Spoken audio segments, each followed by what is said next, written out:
Hello. Hey there. Welcome to the stream, everybody. Welcome in, welcome in, welcome in, welcome in, welcome in. Hello, hello, hello. Welcome in. Hi, guys. Hey, let's do our hellos, man. Astro Lover, Gremlin Boy, and Mr. Windup Man. Shout out to you guys for being the first people in Twitch chat today. Yo, Low Note 117. Thank you for resubscribing with Amazon Prime. What else we got? The Cynical One, thank you for resubscribing for 11 months at tier 1. Whaley Wine, thank you for resubscribing with Prime. Ashley Autumn 82, thank you for resubscribing with Prime.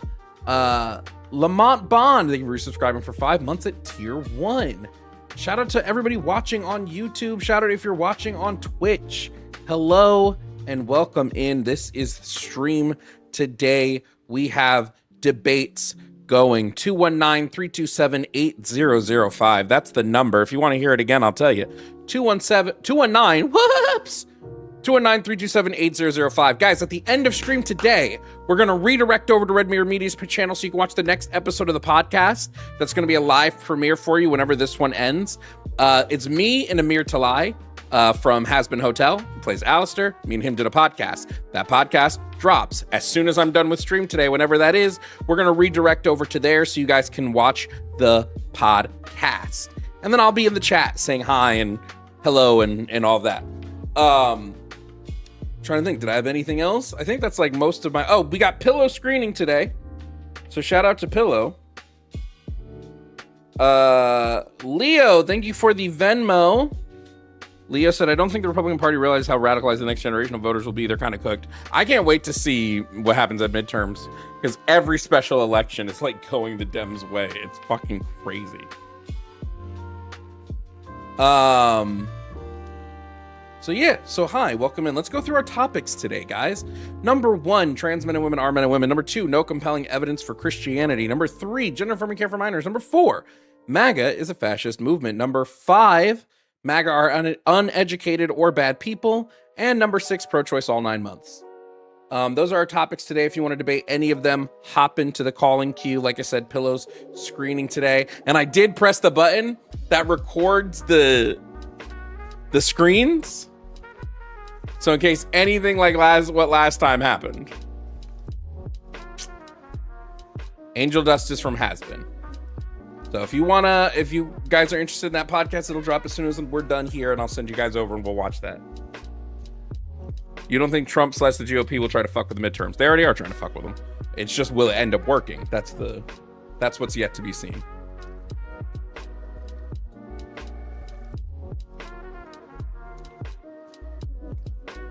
You're splitting people apart more than you realize. I don't give a fuck. I haven't got a P.O. box yet. It'll have to be when I get back from my New York trip. I'd love to call it a vacation, but it's fucking not. I'm going to be... Oh, by the way, the Minecraft server is ready to go. So if you're a tier 3 member on YouTube and a tier 2 member on Twitch, you'll have access to the Jovan Bradley Minecraft server. Me and Pillow were playing on it last night. We already have our mod island where we are going to be hanging out, but the server is going to be open to anybody who's tier 3 or tier 2 on either YouTube or Twitch. We're capping it at the higher tier a little bit more because it's not like we don't have a crazy server specifications. So not many people can join, or else the server will blow up. So if you want access to the Minecraft server, get into the Discord. Me and Pillow will post about it as soon as stream is done today. We'll give you guys the information. So yeah, I think that's everything. I think that's everything that we wanted to talk about. No new wars. He's the president of peace. No new wars. So if you guys want to play Minecraft with Pillow and me, let me know. I mean, you may rarely see me on the server, but the server will be there for you guys. And we might have like Minecraft server nights and shit like that. What's good today? Nothing. Did you watch Nuremberg yet? Like the Nuremberg trials? I wasn't alive. Ellie Blue Bubbles, thank you for becoming a tier 3 member over on YouTube. You can now join the Minecraft server. Remember, we're going to post the server info tonight, so you got to get over to the Discord.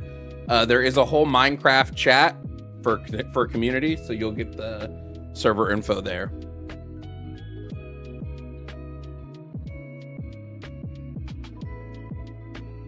Yeah, no, we're enacting strict communism in this Minecraft server. So if I catch anyone trying to own the means of production in the server, you're going to go to the server gulag.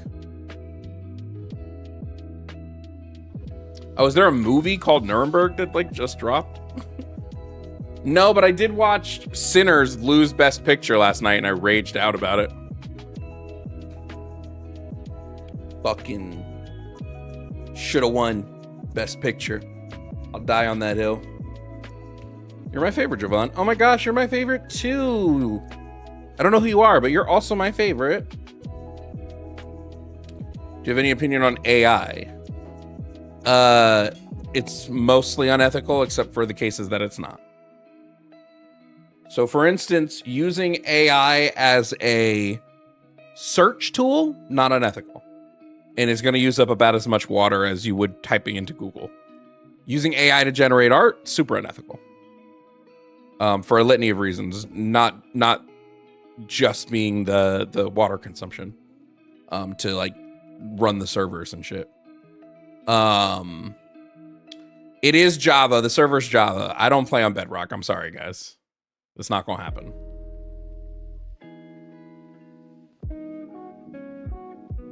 Oh, Nuremberg is a TV series on Netflix, only available to ad-free accounts. So they Netflix is now locking stuff behind what accounts you have? I fucking hate Netflix, dude. Oh, Stranger Things is over. I can cancel my Netflix. No, I can't. No, I can't, because my kid likes fucking shows on Netflix. God damn it. Who won Best Picture? One Battle After Another, which I don't think should have won. Amanda, thank you so much for the Venmo. Said, love your face. Oh my God. Buy me dinner first. No, I'm just kidding. Thank you, Amanda.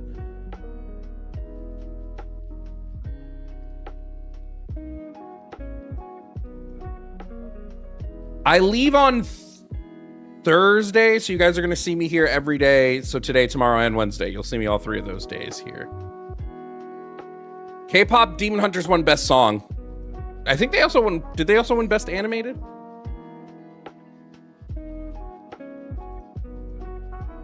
Yeah, they also won Best Animated Film and Best Song. Would I have given them Best Animated Feature this year? What were they up against? Arco, Elio, Little Amelie, or the... No, it would have gone to... I would have given it to Little Amelie. Oh my God. Amelie? I don't know what it's pronounced. But that movie was incredible. Absolutely incredible. Like, incredible in a way that I like K-pop Demon Hunters. Didn't deserve it. Red Lava 77, thank you for coming to Tier 3 member over on YouTube. You can now access the Minecraft server. Head over to the Discord and you'll become a member. Become a pirate, Jovan. Sedelius. No. Maybe. Yo ho ho in a bottle of rum. Wait, let me read your thing in the super chat voice. Become a pirate, Jovan. No. There we go.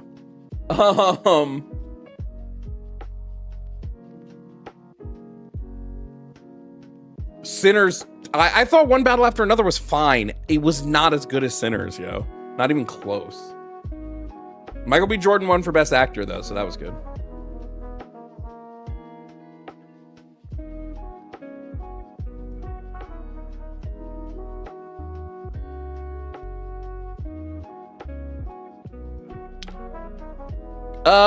I could understand the take that K-pop is overhyped. I think the movie is good. I don't think it's great. I have a lot of issues with the story. Like, a lot of issues with the story. Like, and I've talked about them on stream. No, I don't think you should nominate anime movies that are just arcs from the manga. No. Oh my God, you're gonna fucking roast me for getting it wrong again? Here, let me get it wrong. Sedalis. Sedalis. Sedalis. Sedalis. I'm gonna get it wrong the next time, so I didn't even know when we're having this conversation. I'm absolutely just gonna get it wrong the next time.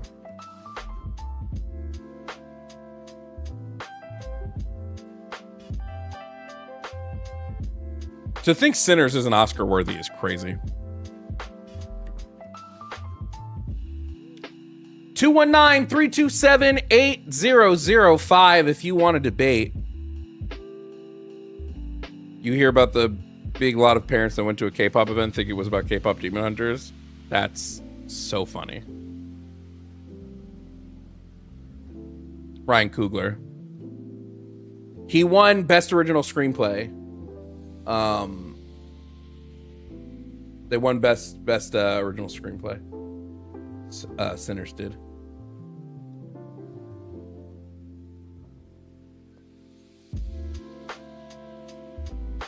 They also won something else. What else? What they also won? Hold on, let me pull it up.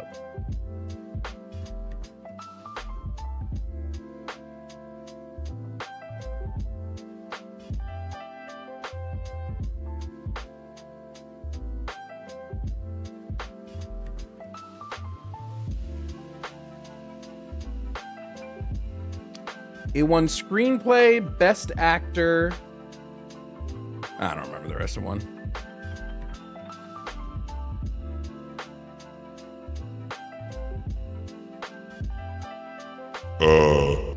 People call me. Oh shit! This went off. Oh no. Hello. Hello. Hello. What? Hello. Hello. What the fuck? What is happening? Check. What is going on? Oh my god. Wait. Okay, hold on. Okay. And then let me do this. So now if I do... Bad. Okay, there we go. People call me Seda or Said, if that helps. I'm calling you Said for the rest of my life. So yeah, it does help. Calling you Said. That's a lot easier for me to remember. JR Flip, thank you for the $5 super chat. You didn't send a message, but let's just pretend you did, and this is your thank you.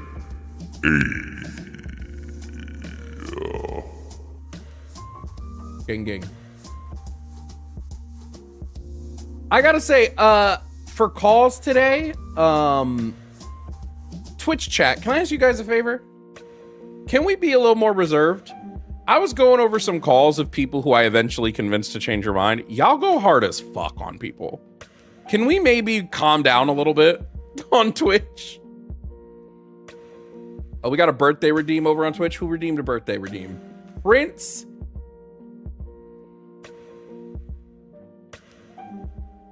Something. Hey, here's a birthday party redeem for you. Here you go. This is for you. You could be a birthday party too. A very happy fatty birthday to you. There you go, friend.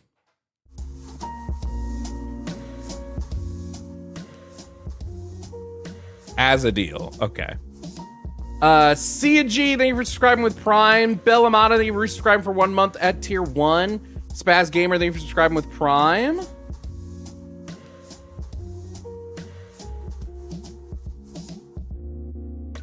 "90 years for a woman to win best cinematographer is wild, but not shocking. I mean, let's be completely honest. It's America, you know?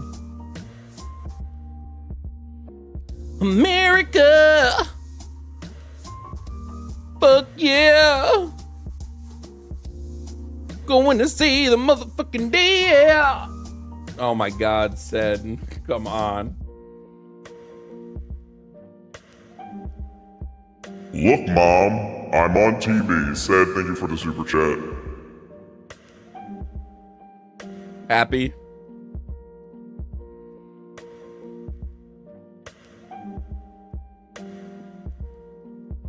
Think we'll actually get someone to defend MAGA today, or just a bunch of transphobes again? We only get transphobes because MAGA realizes they have fucking nothing, dude.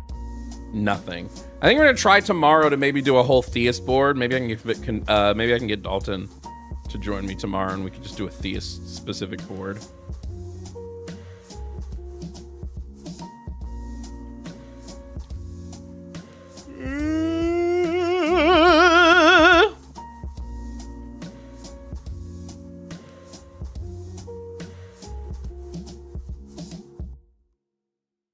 When I was a young boy, my father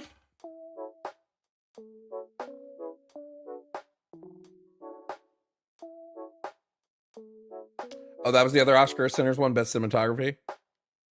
It's a good one for it.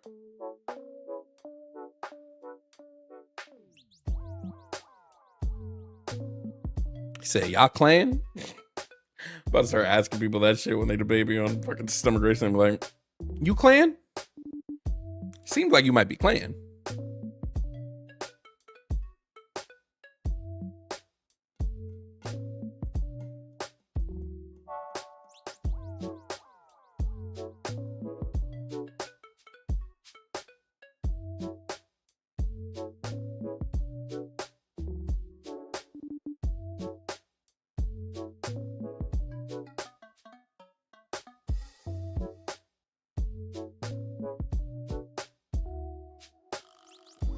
should have Force as a co-host. Yeah, I'll just Force is very busy. I mean, he's finishing up his schooling shit.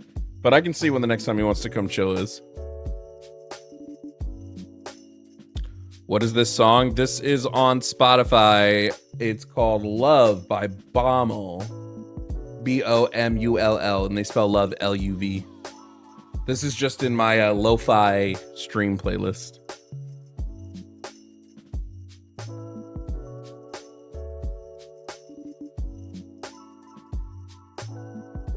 I don't know why you guys engage with people like Nate Dogg or whatever his fucking name is in YouTube chat. He never engages honestly, so I don't know why you even respond to his messages. These people will go away if you guys stop responding.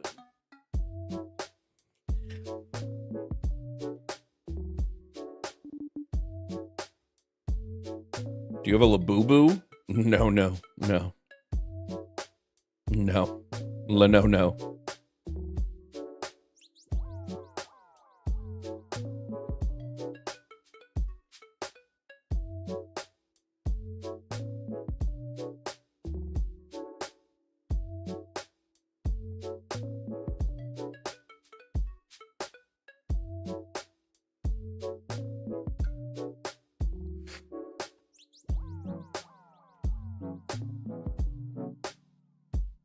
What do you think of the term Yakubian devil? A streamer I watched got banned by Twitch error because he had it in the title and brand was a slur towards white people. What? Bro, anybody that tries to cancel you for slurring at white people, get a fucking grip. God damn, get a grip.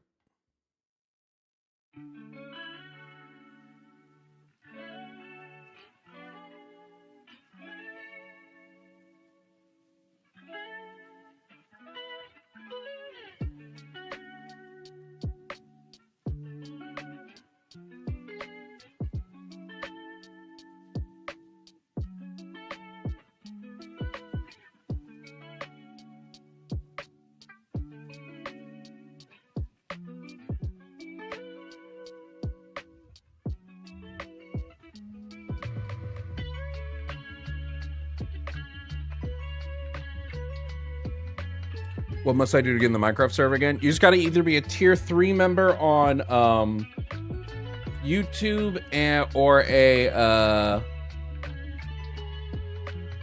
tier 2 member on Twitch. And that will do it.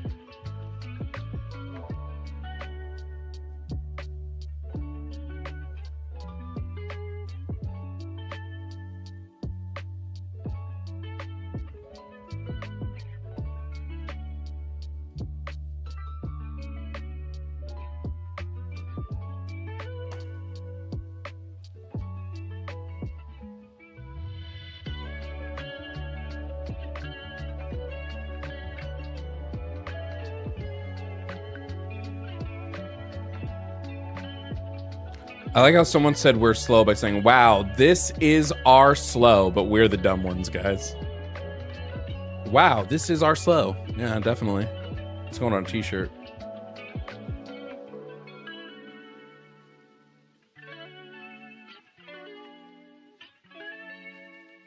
Wow, this is our slow. Oh yeah, you also got to join the Discord so you can get the actual server details.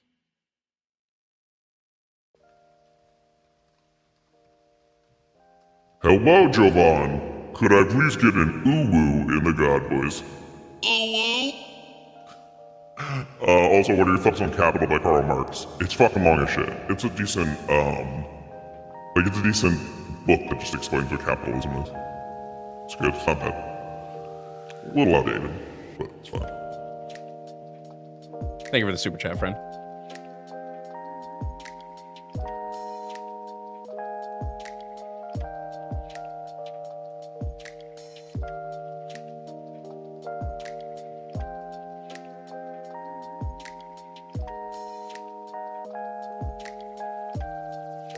Conservative values made the world where?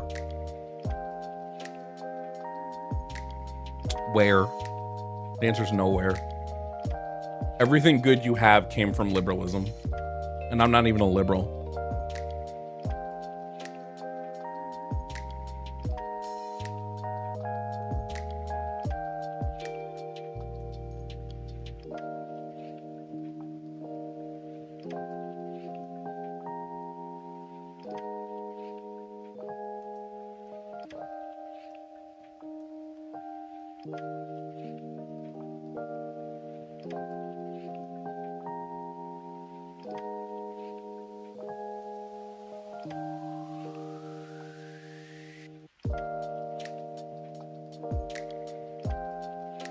I'm trans, I'm sinning just by existing. Yo, me too.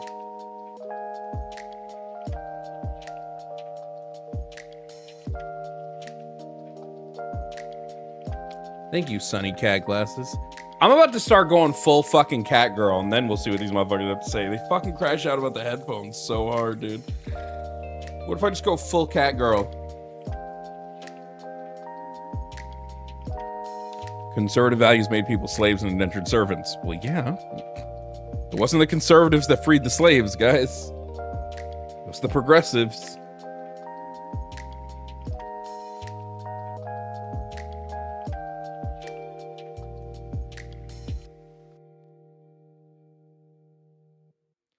Is there one aspect of conservatism you think helps society, or is it all awful? I can't name a single positive of conservatism. It literally is the opposite of progress. Like, what good value do conservatives hold? Because like any value they hold that like I might agree with isn't a conservative value, right? Like it's not conservative specific. So I can't think of a single conservative specific value that I would label as good.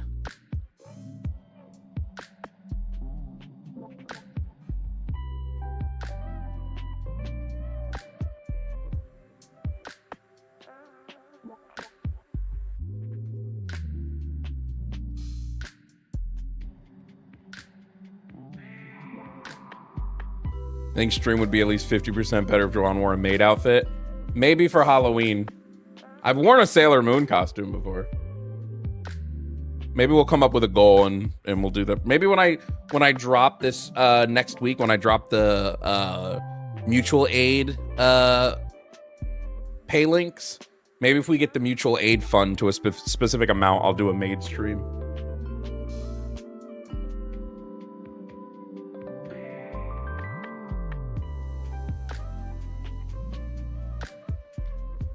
Being fiscally responsible is a conservative value. Why has every conservative president add more to the deficit then? Why is the deficit increased under every conservative president, but decreased under liberal presidents? That doesn't seem fiscally responsible now, does it? Decreasing revenue while increasing spending? That's real fiscally responsible, isn't it, chat?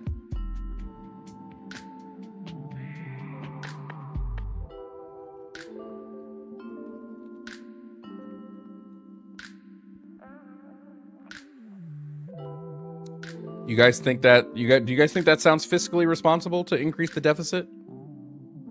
Just a question. The Delius, I said it wrong again, didn't I? Send a super chat. Let me let's pull it up and read it. Be crime, do gay. You know what? True. Be crime, do gay. True. True. Thank you for the super chat, said.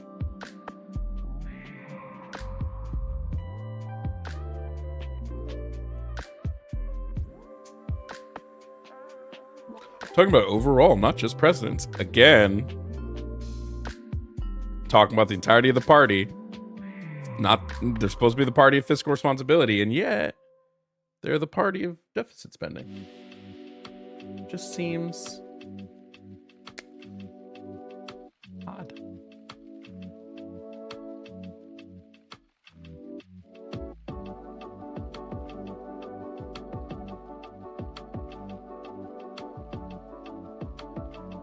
Oh my god, are you guys just gonna make me say fucking crazy shit in the God voice today? Doe sent a $5 super chat, said, meow. Thank you for the super chat, Doe.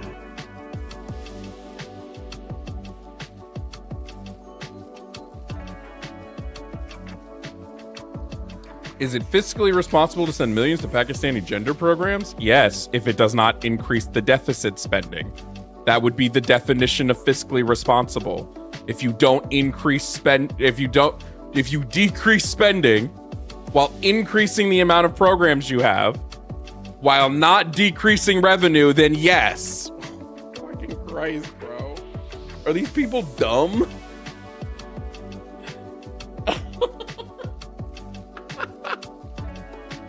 Is it responsible to spend less? Yes, it is. And we're getting more programs out of it? Yeah, that is responsible. Yes, 100%.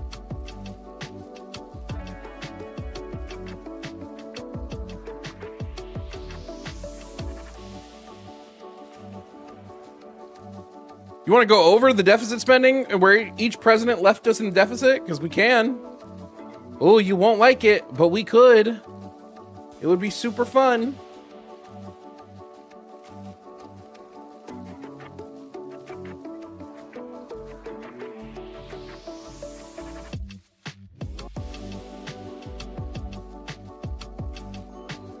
You know what? You're right, Galax. Let's do it. So Obama came into office inheriting a $1.4 trillion deficit from Bush. We all know Bush was fucking terrible with the economy. So he came in with a $1.4 trillion deficit. He left office with a $585 billion deficit. He cut the deficit over half. By almost double. He cut the deficit by almost double. Trump then came in and took Obama's $585 billion deficit and exploded it to $3.1 trillion. Exploded it. So he left office with a $3.1 trillion deficit. Now, obviously, you can say some of that was COVID spending, but even prior to COVID spending, so between 2017 and 2019, he upped the deficit to $984 billion, even prior to COVID hitting. We can then take the next. We can take Biden. So let's do Biden's deficit.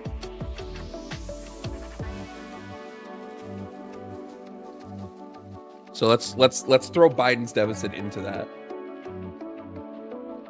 Can you share sources for these stats? I mean, these are just numbers directly from what tracks the deficit? Is it Bureau of Labor? No, it's from the Treasury. These are just numbers directly from the Treasury. So if you just Google like U.S. Treasury deficit year by year. So Biden took us from Trump's $3.13 trillion deficit down to a $1.83 trillion deficit. So he lowered Trump's deficit by double within his first 4 years. Now, probably could have gotten that much lower as we kept going, but there was a bit of a rise between 2022 and 2024. So Biden's numbers did increase by there. Still lower than Trump's deficit coming out of Trump's first term. And then we'll wait to see what Trump's deficit was for 2025, but it was high. It wasn't low. Typically, you're going to see deficits lower under Democrats, and it's going to rise under Republicans. That's just kind of the trend since Reagan.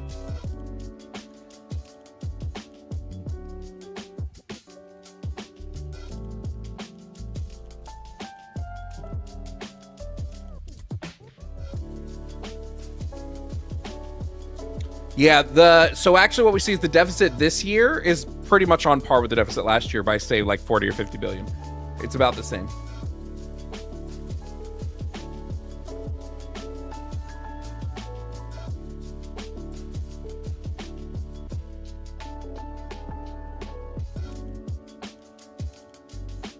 And then obviously you have Clinton, who took us out of a deficit and put us into a budget surplus.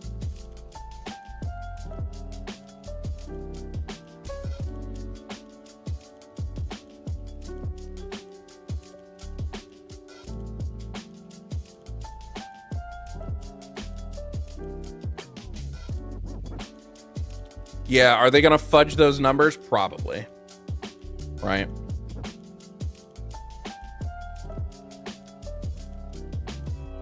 Like basically since Reagan exploded the deficit under his term. He went from 79 billion to 153 billion.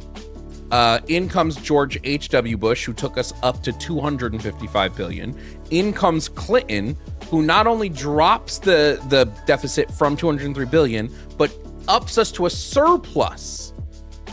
His second to last year, we had a surplus of $236 billion, a surplus. Then in comes Bush, who just completely undoes all of it. Like, Undoes it in a year. Bush undoes the We ran a surplus for 4 years under Clinton. Bush undoes it his first year. Literally undoes it. I don't know that we're ever going to get surplus numbers again.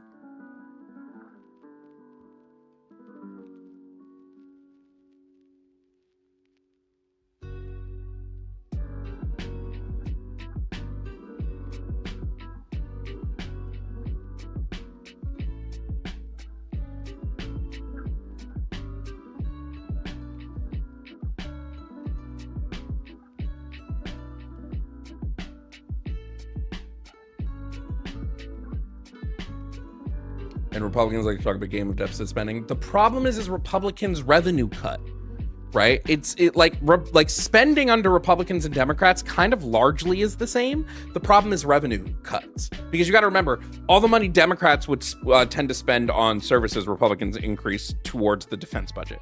But Republicans revenue cut. They cut revenue. Kind of the worst things for a deficit is to cut your revenue and continue to increase your spending. So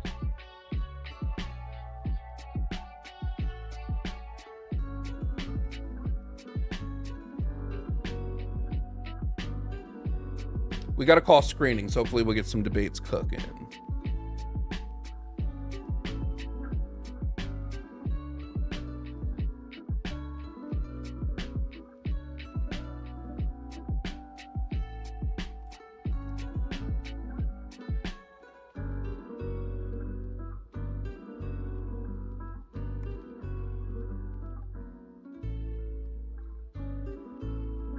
Someone said, tell us how Obamacare helped your quality of living. Well, it made it so my insurance can't deny me for a pre-existing condition.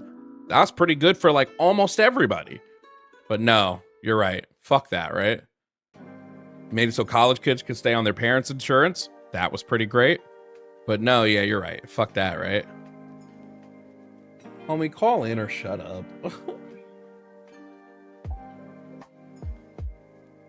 So said thoughts on letting kids name themselves as they get older. Is this a milk toast take? I mean, I think everybody can change their name if they want to. Like, I don't see an issue with it. Like, so what? They want to change their name? Okay, go nuts.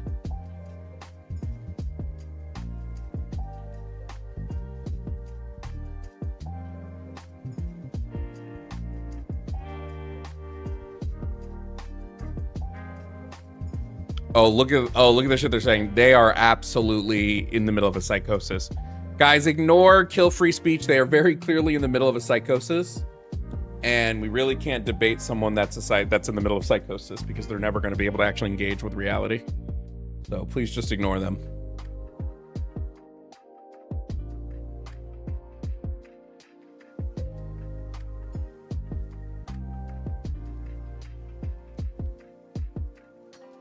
All right, we got a call, so let's take a call.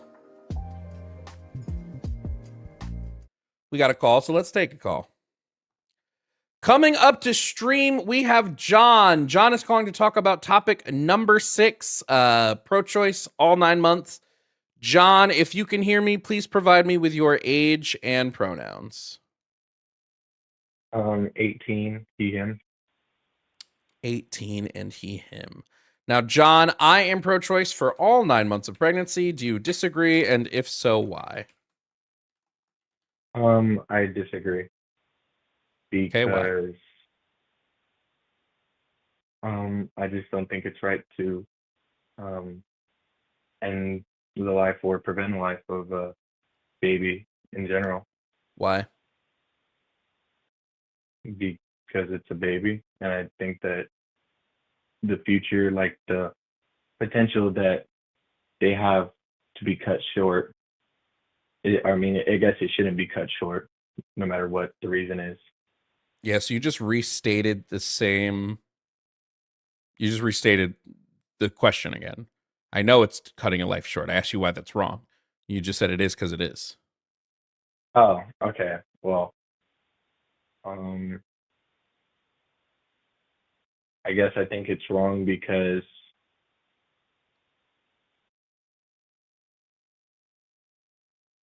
you know what? You have a good point, actually. Mhm. when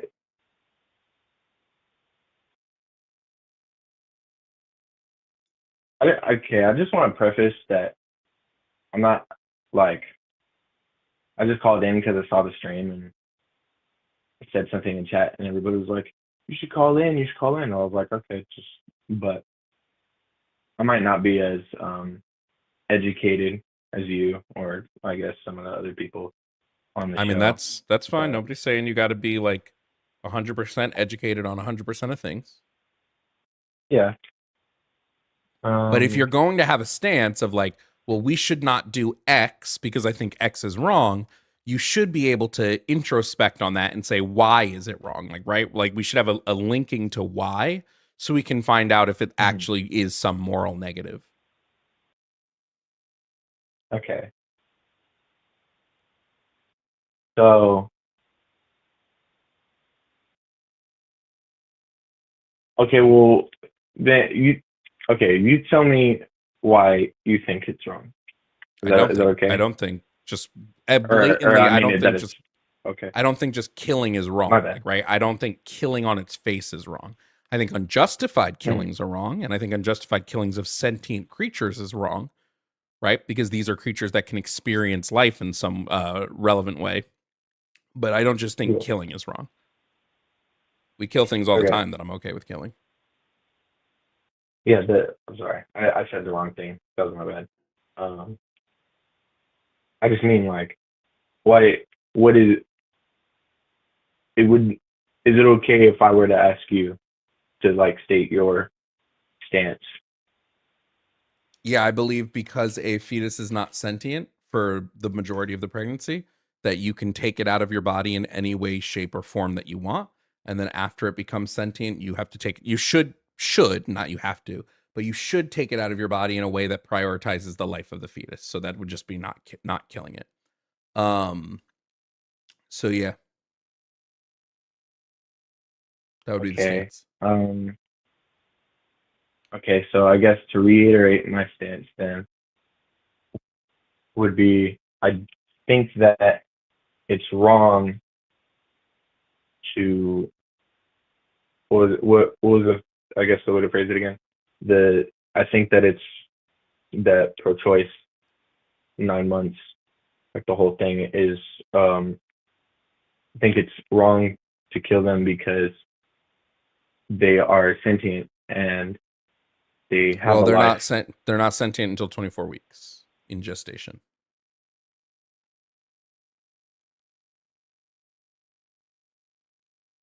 I'm pretty sure that they are though. They're not. They can't be. They don't have the So necessary brain structures to engage in sentience prior to 24 weeks. Those things don't but exist yet.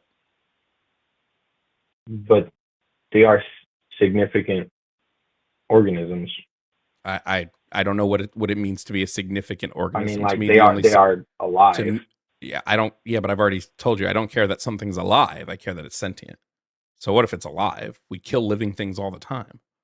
I don't cry when I cut my grass. Though all of those blades of grass are alive, but I could care less.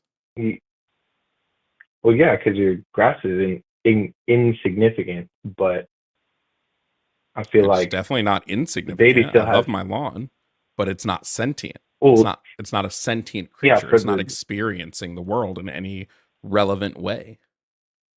but it will if you allow it to live. Yes, it I feel will, but like it's if not your currently. So I'm lawn, not going to treat something like I'm not going to treat something in the way that it will become something. I'm going to treat it as what it is. So yeah, when it becomes sentient, when the fetus becomes sentient, then I think there's a moral negative in killing it if that killing is unjustified. Prior to becoming sentient, no, there's no moral negative. You can't end like an experience that hasn't started yet. well, you'd still be preventing it. Yes, I I don't care think about it has preventing it. So what? I still think it has Every a time I wear a it should condom, have a I prevent a sentient experience from happening. okay. Well, technically, well, okay. Well, I mean that's fair. The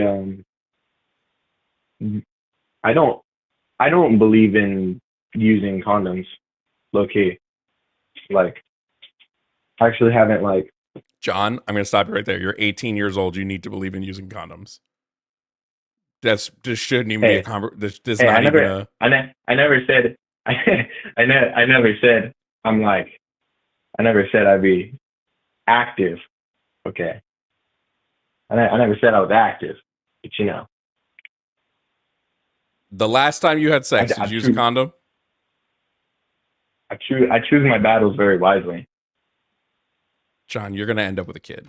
Okay, I'm just letting you know that. You're going to end up with a child. You need to use a Hey, condom. but I mean, I mean, I keep it and take care of it though. Great. You need to use a condom. Mm. You're 18. Okay, I'm sorry, we got off track. How are you going to be up here going, I'm not for abortion, but then you don't use contraceptive? Because I have sex specifically for the purpose of making babies. I don't have sex when I don't want to make babies.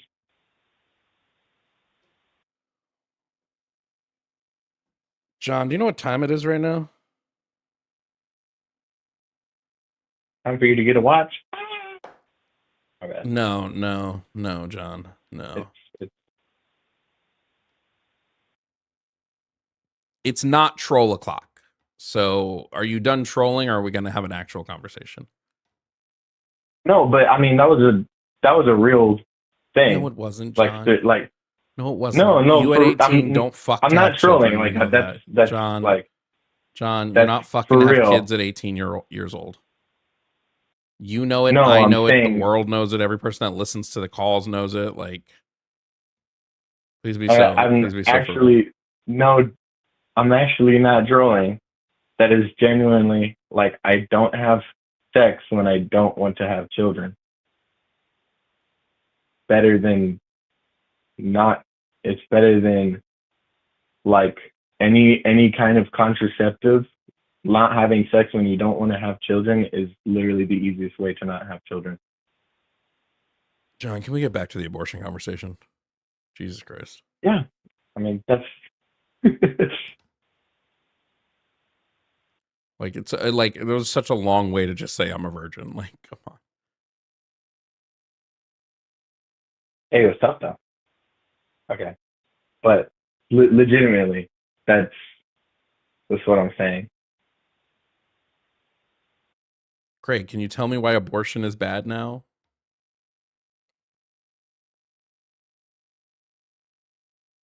Wait, didn't I already do that?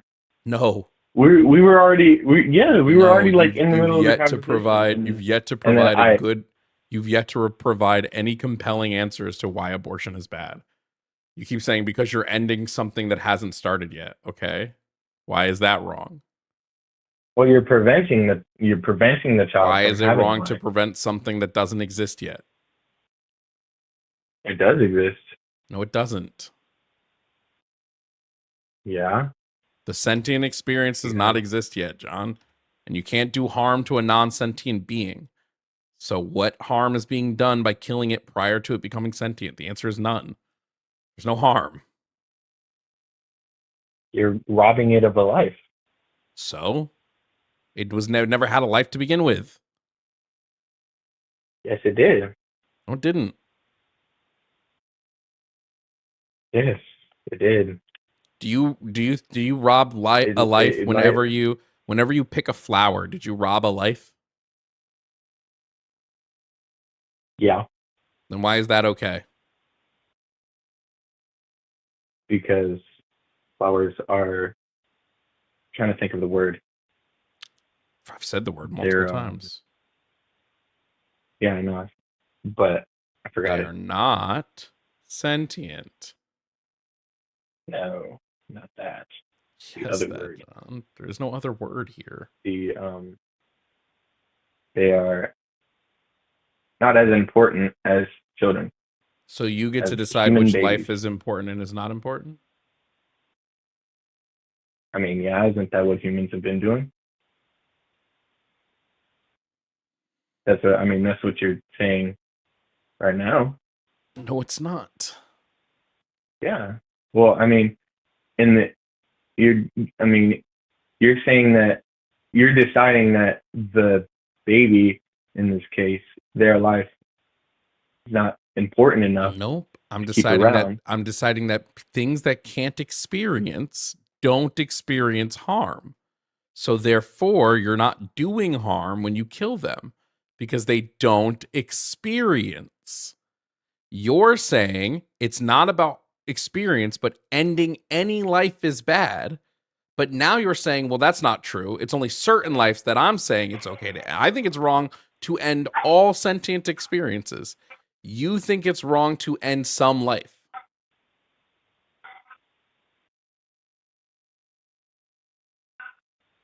Yo, my dogs. Kona! Stop! Sorry, my bad. John, can I ask you a think- question? no. Can I ask you a question? Hmm. What's a vulva? What happened? What's A vulva. a vulva? Yeah. I know it's something. Something like what? I don't know. Everything is something. So what kind of answer is that? Well, I mean, I'm not wrong. Everything is something. So what kind of answer is that?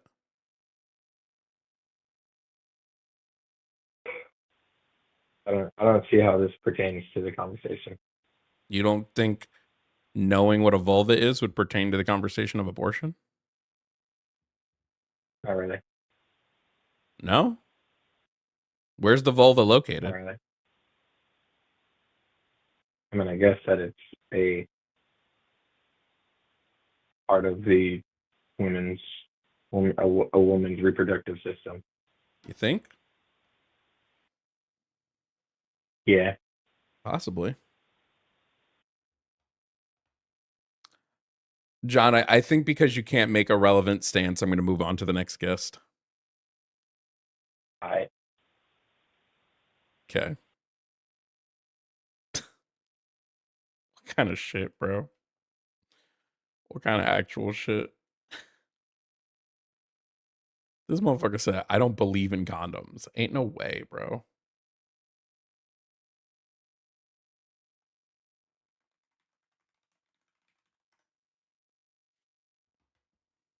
I don't think is sentient yet. Yeah, I don't think so either. I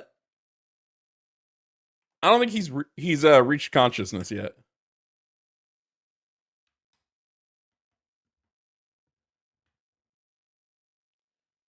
Don't think he reached consciousness yet. Let's take our next call, but before we do, Cryptid Architect, thank you for subscribing for 3 months at tier 1 over on YouTube, and Golden Game Eagle, thank you for, or I'm sorry, Twitch. Golden Game Eagle, thank you for subscribing for 1 month at tier 2 on Twitch. Shout out to everybody watching on YouTube, shout out to everybody watching on Twitch, and shout out to the Instagram viewers. If you want the horizontal format, so the you don't like the vertical stream, you want the portrait mode, or I'm sorry, no, the non-portrait mode, come on over to Twitch. That's where you're gonna get that. Let's bring up the next guest and keep this gravy train running. Coming up next is KJ. KJ wants to talk about topic number 3, gender affirming care for minors. KJ, if you can hear me, please provide me with your age and pronouns. What's up, man? 36. And, you know, I know the saying he, him. Yeah, so we'll just move on past that. Okay.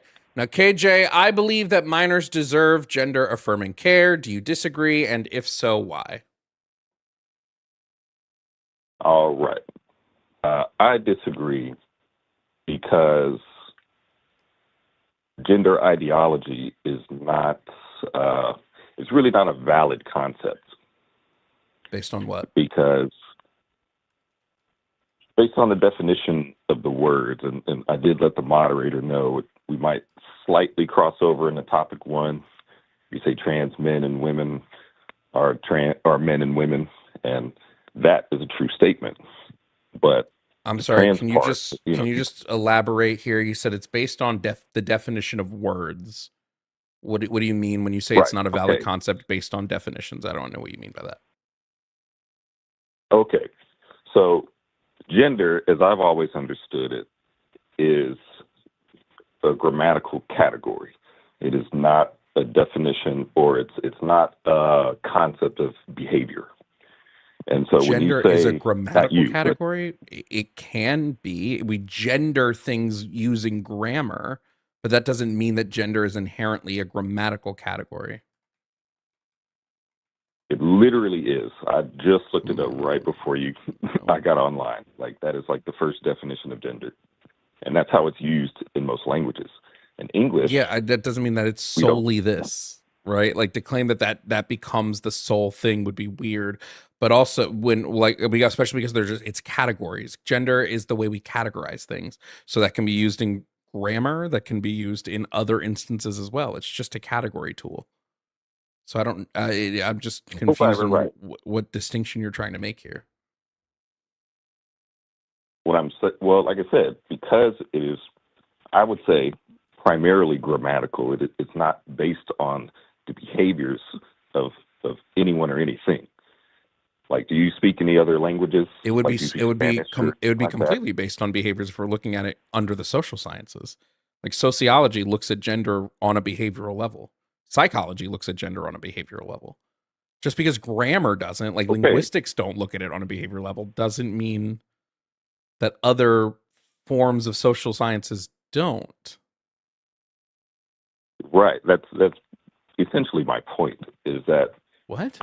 in no other context is grammar considered to be based on Because it's not behaviors. It's solely about grammar. KJ, you're making a category error here. It's not solely grammar.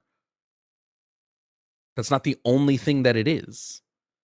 And taking one part of a definition to say that this is all that a thing is incredibly disingenuous. well, no, I'm saying that is the main definition, and that the gender ideology is the What? fabrication, That's just the and it's grammar. If you not. look at Oxford doesn't even put the grammar definition as the first definition. It's the second. So what do you mean that's the I'm main okay. thing that it is? It's a classification tool. I'm reading it right now on So am my I. dictionary app. Noun, one, The the male grammatical sex or the category female often. sex.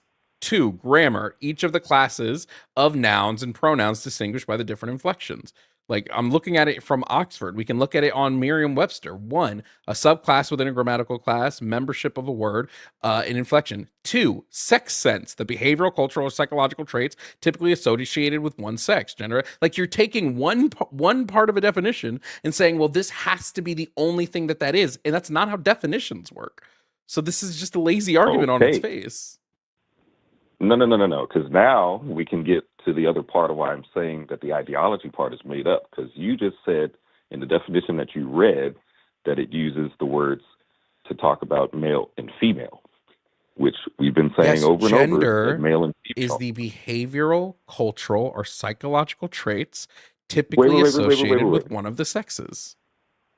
Nobody's Okay, but nobody's denied this. What are you talking about? If you pull up my what debate I'm saying is, glossary where I have gender, a definition of gender written down, it refers to this. What do you mean? okay, so aren't sex and gender different? Yes. Sex would be the Okay, biological traits associated with which, reproduction, and gender would be the behavioral, cultural, or psychological traits that are typically assigned to the sexes within the context of a society. Those are two different okay, things so that describe based two on the different definition things. of gender, based on the definition of gender that you just read, why does it use the words male and female if male and female are supposed to be It different doesn't use the than words gender? male and female. It uses associated You with a just described sex. it. I said the behavior, culture, or psychological You trait typically associated with one sex, whatever that sex may be. okay? So sex and gender are different. So that is an Yes. error, a contradiction in its own definition. Homie, what aren't you tracking about this? Sex is the biological traits associated with reproduction, whereas gender would be the behavioral, cultural, or psychological traits that are typically associated with a sex around any given society. What is confusing about this? They're quite literally two different things. Gender refers, it makes reference to sex, but it's not sex. It's talking about traits other than biology that are socially dictated, not biological traits that are dictated by genes. These are two different things. Yes, we're saying the same thing, except you're not acknowledging the fact that the gender definition includes sex, which is supposed Yes. to be different than No, gender. yeah, it is different. It just references it. What are you talking about? So, It is different. What do you mean? You keep saying it's supposed to be different. Yes, just because it has sex in the definition doesn't mean it's not different. And just because it might reference Okay. traits tied to the sexes doesn't mean it's not different. And I've given you the definitions of each, and they are two different definitions that talk about two different things. Gotcha. Should I say it a fourth time? Because I will. No, we can move on. Because then the next issue is when you talk about gender roles, but when people transition, how does that relate to their role in society? What? Gender roles are Like nonsense. that's Gender roles are not Well, something so, for we example- strictly adhere to anymore. Gender roles, like the roles associated with gender, are going to be societal categories based around hierarchy. And because we are not trying to live in a hierarchical society anymore, gender roles can go the way of the dodo bird. Most gender roles don't really exist what do you mean by anymore. hierarchy? Gender roles exist to create subclasses of people in which some people are given specific societal roles over others. And that is based around hierarchy. The only reason why women had the gender roles that they had was because they were supposed to be subservient to men, and they were supposed to raise the kids, and they were supposed to take care of the household. That's not a thing anymore. Women now can work, and they can go and do their own thing, and they can live their own lives independent of men. So the need for like gender roles in any traditional sense has all but disappeared. Okay, so then how can gender affirming care affirm anything if we don't need, or if we're moving away from those gender you know, roles those and the stereotypical- categories of gender are two different things. So roles versus the categories, different things. Okay, can you help me understand that? Like what you like role and category.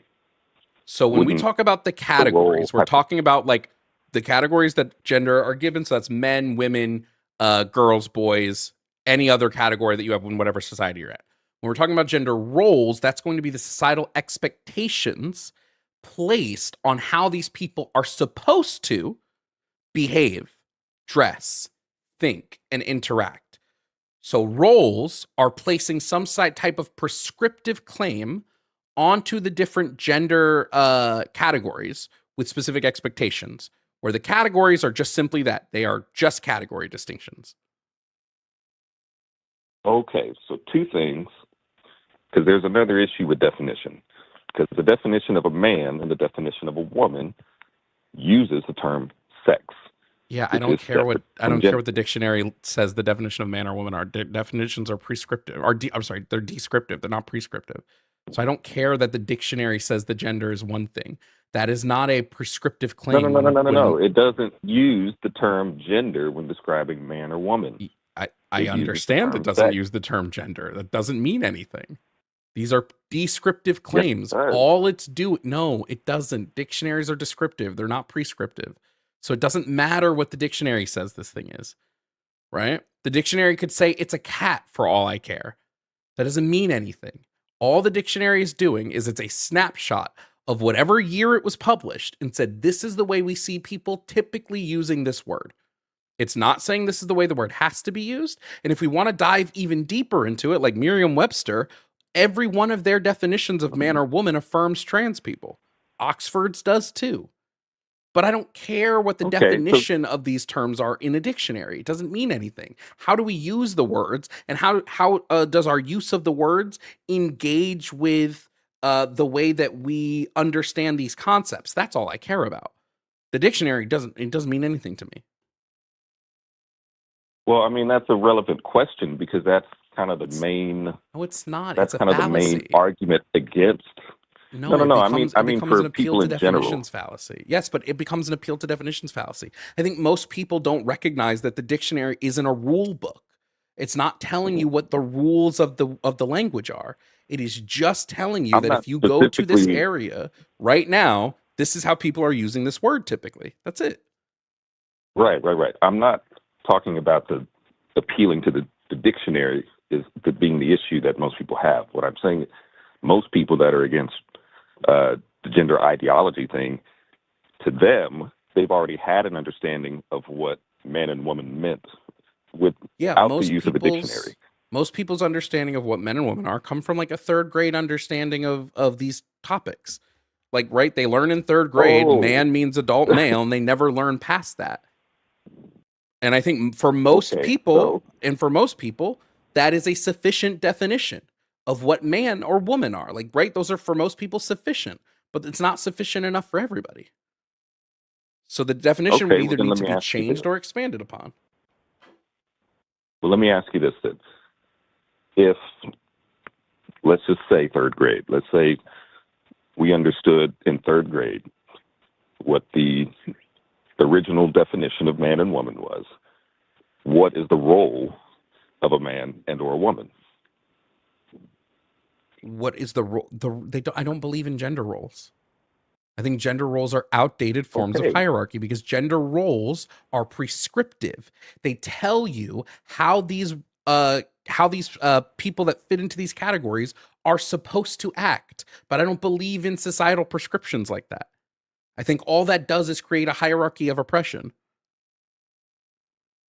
well, I mean, the idea of being oppressed is, I mean, I don't even know how that came into the picture. That's kind of an Because assumption. that's what no. But The second you have a societal prescription that implies some level of social expectation on how you're supposed to behave, dress, think, or engage with others, that is a form of oppression. You don't think it's oppressive to say, hey, if you're a woman, you must think this way? Or if you're a woman, you must behave this way? Or if you're a woman, you must dress this way? That is inherently an oppressive system because it's removing a person's okay. individuality of choice. That's why I'm saying that that's an assumption because I don't believe that that's how women were treated. Like the whole idea Why couldn't of women have bank women are supposed to accounts? stay home. Why couldn't they own property? Why were they barred from the workforce for so long? What do you mean that's an assumption on how they were treated? What do you? What? Well, okay, so You still that have isn't people who specifically think treatment. women's place is in the home raising children and that women are bad parts of the workforce. You still have people who want to prescribe this.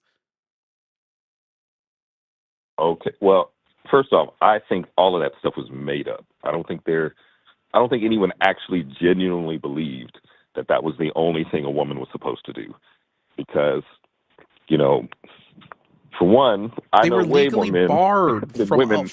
they were legal. What do you mean? They were legally barred from engaging in Okay, society in the well, same way men were. you have to put it in the context of you know where the gender ideology has become more prevalent compared to society back then. Society back then, women, I guess if you want to have some sort of expectation placed, you know, they were potentially expected to marry a husband, and so the argument that I hear about Because their not being societal oppressed. role was that of caregiver and housekeeper. Right? That was the role that they were given up until 1974. In most places, it was illegal for women to have bank accounts separate from a man until 74. Right, but so the issue there is that you're saying it in a way like it was a bad thing. What That I'm is saying is bad. that back then,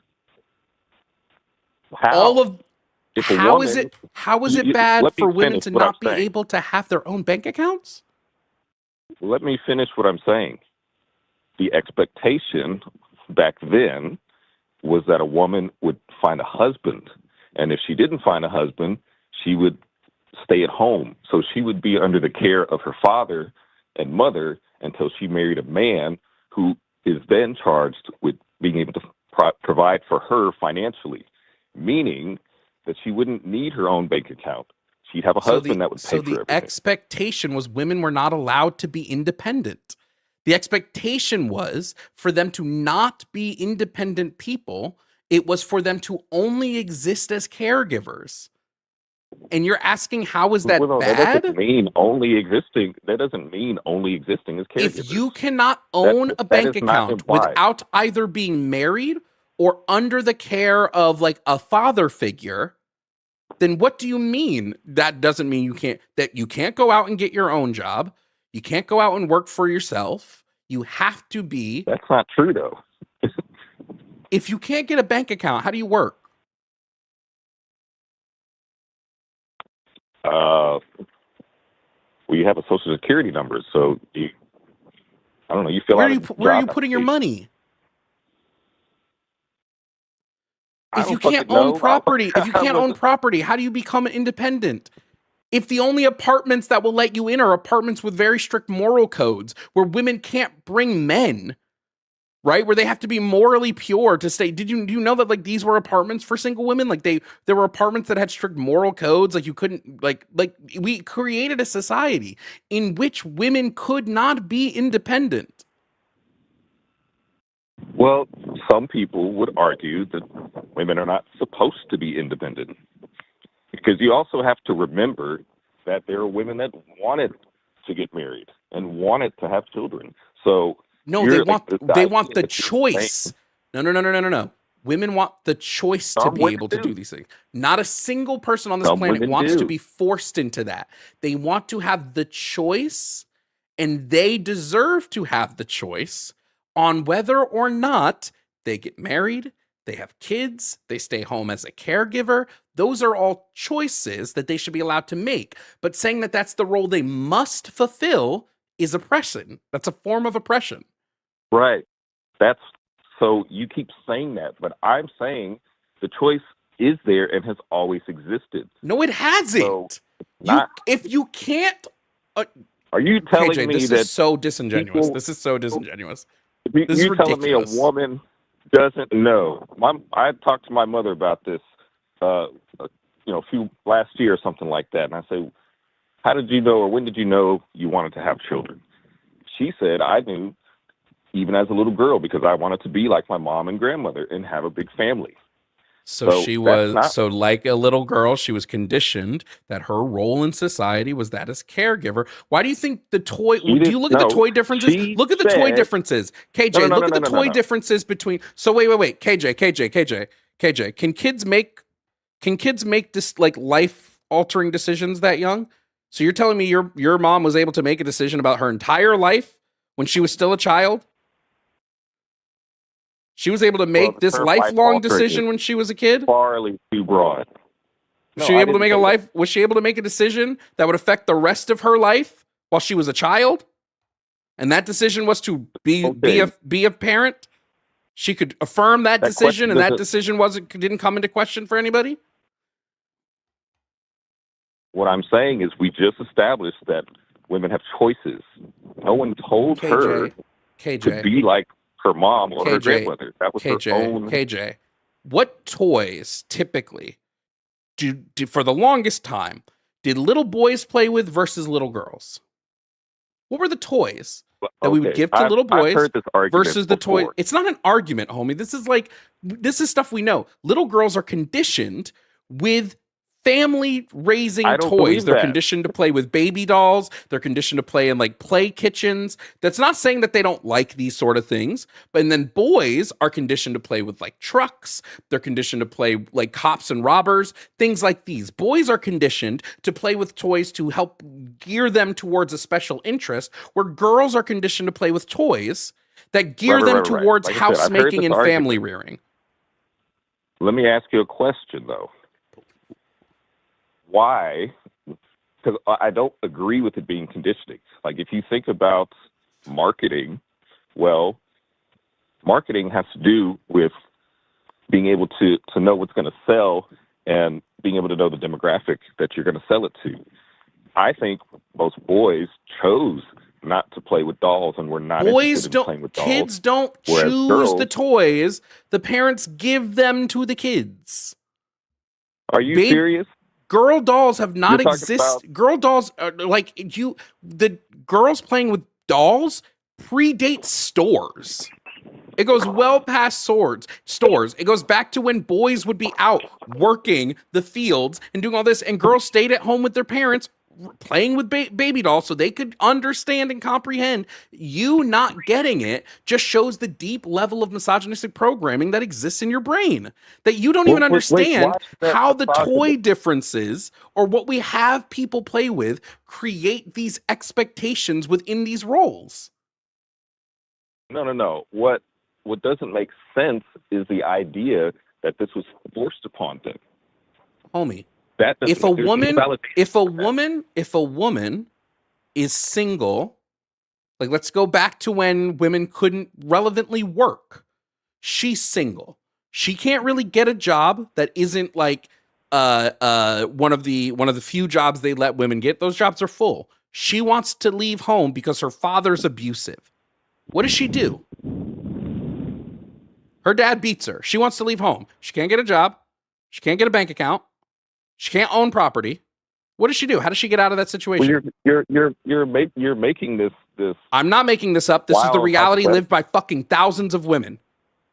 Look at the domestic violence rates in the fucking 50s versus what they are now. Don't even play with that. I'm making this up. That's not. This is the reality that was lived by dozens of women, hundreds of women, thousands of women. So if a woman exists at a time where she could not get a job, where she could not own a bank account, where she could not own property, how did she get out of the situation of an abusive household?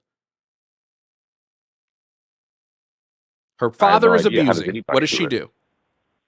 What does she do? That same question can be applied to a young boy. Like the young boy can go get a job. The young boy can go open a bank account. The young boy can go get a credit. Credit so he can go buy a property. I'm talking about this is a young woman. This is a young woman. Okay? This is a young woman. She's not in school anymore. She's not in like grade school. How young? Right? She's 18. Let's put a number She's on 18. That. She's 18. Okay. So she's 18. She can't find a relevant job that will pay enough for her to leave her family. All she can find are the hospitality jobs they would allow some women to work. Some, and those are all full. Right? So she can't find relevant work. Mm-hmm. She can't open a bank account, and she can't own property. How does she escape this abusive situation? I don't know. You're asking for. What do you mean you don't know? Details to a hypothetical. Oh my God, your hypothetical requires you to think more than fucking 4 sentences deep? Wow, that's so fucking crazy, KJ. The reason you can't answer this fucking question, KJ, the reason you can't answer this question is because it breaks your argument down to fucking zip shit nada. These are real situations that women were in. There were legal job restrictions. There were marriage bars where you were barred from specific things because of fucking marriage. Jobs prioritized men. They wouldn't even let women in.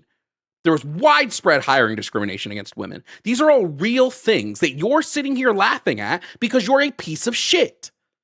You're a piece of shit. I'm not laughing. Who can't hold to any standard because you're fucking terrible at this. So I'm going to ask you the question again, and I want you to fucking answer it. You have a woman who is barred from work, who is legally not allowed to open a bank account, who is legally not allowed to own property.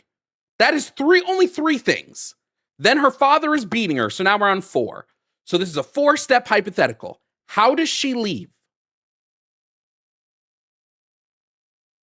I don't know. She just leaves.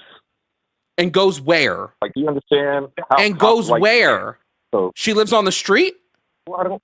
She just goes and lives on the street. Bro, there we go. She goes. You heard KJ's answer, guys. She just goes and becomes homeless. The answer was back in the day. The only significant way out of your family's house was to get married. so she would get married, and that would escape her from I the said bonds that of her already. father. But now no, you didn't. I already So said now, that. no, you didn't. So now she's married. I said the Okay. standard used to be for Now one to she's get married. Hold on. No, you didn't say that in response to this hypothetical. So now she's married, KJ. Now her husband starts beating her. What does she do?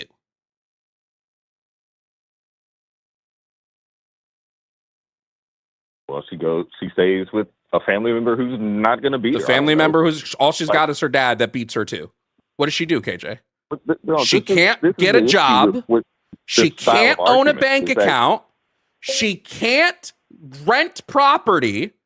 Anytime she tries to take any of the money, it's her husband, so he doesn't give her any money. How does she even save up money to leave? Where does she go? How does she feed herself? How does she clothe herself? KJ, you exist in a world that Didn't was they have catered women's around shelters you. back then?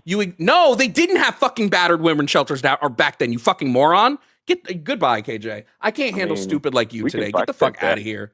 Suck off, bro. Oh my God.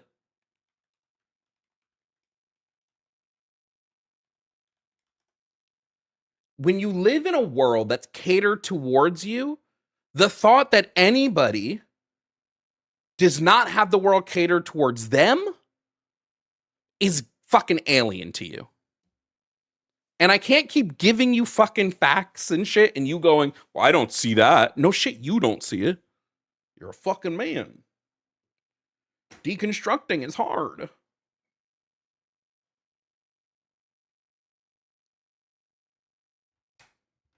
Golly, bro. We have 4 people in the calling queue. We're gonna get to all of them, so stay in the queue. And we will get to you, I promise. Shout out to Soloing Your Verse for sending KJ to the Shadow Realm.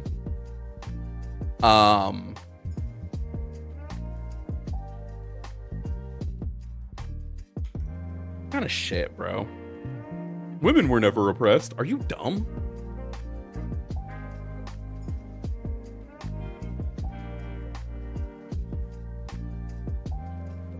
Let's do our super chats really quickly, and then we'll take the next call. So let's quickly do our super chats. Get ready for God, Jovan. Here I am. The Lord! Godvon. From Coffee Mom. Hashtag Team Mandatory Vasectomies. I actually disagree. I'm not team mandatory vasectomies. I just think it's a really good... The thought experiment of mandatory vasectomies is a really good tool for abortion rights. From Glam Pixie, said KJ doesn't understand misogyny and patriarchy. Why would he? From Infinicia 4019, hey, just wanted to say that my great-grandmother could not divorce her abusive husband. Her father had to bribe her ex to divorce her. Get to fuck with this nonsense. True! So true. From Soloing in Verse, said, I'm over this clown, get to ring.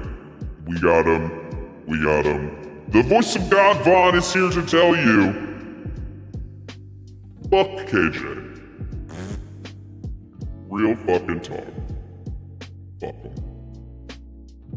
That was Godvon. That was Godvon. We're gonna move on to our next call. Oh, wait. Also, shout out to Daniel for the Cash App. Said, thoughts on crypto? If scam, why scam shape? Or if not scam, why scam shape? Crypto's a scam. Yeah, don't fall for the scam. Crypto's a scam. It's the same type of scam as every sort of get rich quick nonsense. Don't fall for crypto, guys. Please, on God. We're gonna go to our next call. If you want to support the show, remember super chats and tips are a great way to do so. So if you want to support the show, hit one of those. If you don't want to support the show, that's chill too. That's also chill. I don't need to support, so totally fine.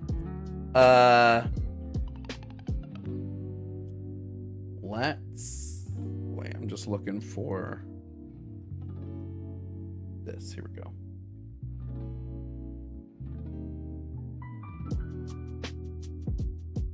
All right, let's see who's next. All right, coming next to the show, we have Ben. Ben is calling about topic number 4, MAGA being a fascist movement. Let's see what Ben has to say. Ben, if you can hear me, please provide me with your age and pronouns. Hello, my name is Ben. I'm 36, and it's he. All right, Ben, you are sounding pretty muffled. Is there a way you can fix that? Yeah, can you hear me now? Is this better? That is a little better. Yes, I'll turn you up a little bit on my end as well. Ben, you're calling about MAGA being fascist. Now, Ben, I believe MAGA is a fascist movement. Do you disagree? And if so, why? I do disagree, and only in the terms that I truly do believe it is a stupid slogan, and that's all it is a flash in the pan. And the real ideas behind it isn't truly fascist, though it might be annoying to a leftist, and even to me, I find a lot of it annoying. I just believe if we lived in a more fascist state, we would be living in a much crueler world than we live now. All right, few things, Ben. One, do you believe that a state must reach the final throes of fascism to be considered a fascist, or a movement? A movement must reach the end stage of fascism to be considered considered fascist. Question number 2. Oh, Hold on, I just want to get all these out and then you can answer them. So question number 1, must a movement reach the end stage of fascism to be considered fascist? And then question number 2, oh shit, what was my second question for you? Question number 2 was what is the definition of fascism that you're operating under? Because I think we may be operating under different ones. So what is fascism? And then question number 3, do you know who Peter Thiel is? can I answer those out of order, starting with 3, 2, then 1? Yeah, sure. Yeah, so number 3 is a simple one. No, I do not actually know who he is, though I will assume he is a philosopher of what some sort. I wouldn't label him that, but he'd probably label himself that. Okay. And then number 2, I'm going under the definition of what kind of Mussolini was going under when it came to fascism, and the idea that you are truly oppressing.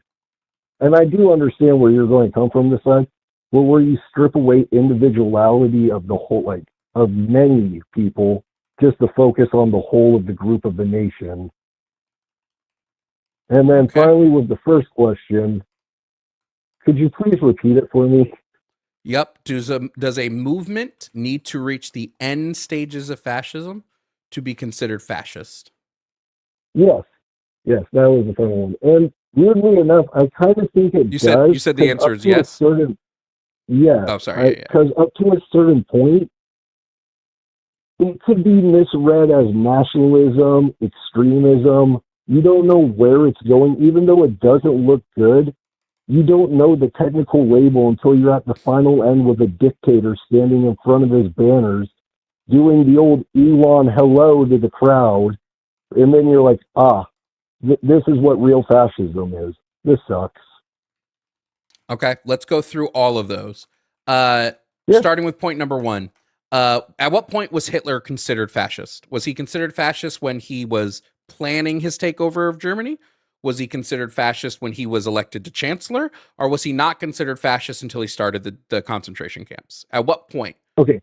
Because I would say Hitler was fascist the second he started planning a fascist takeover. Okay. I believe he was truly nationalist until he got to a certain level of power. Then he had to use a scapegoat to push idealism onto other people. And during that time in Europe, unfortunately, the Jewish were already being used as scapegoats by many other countries, including Russia.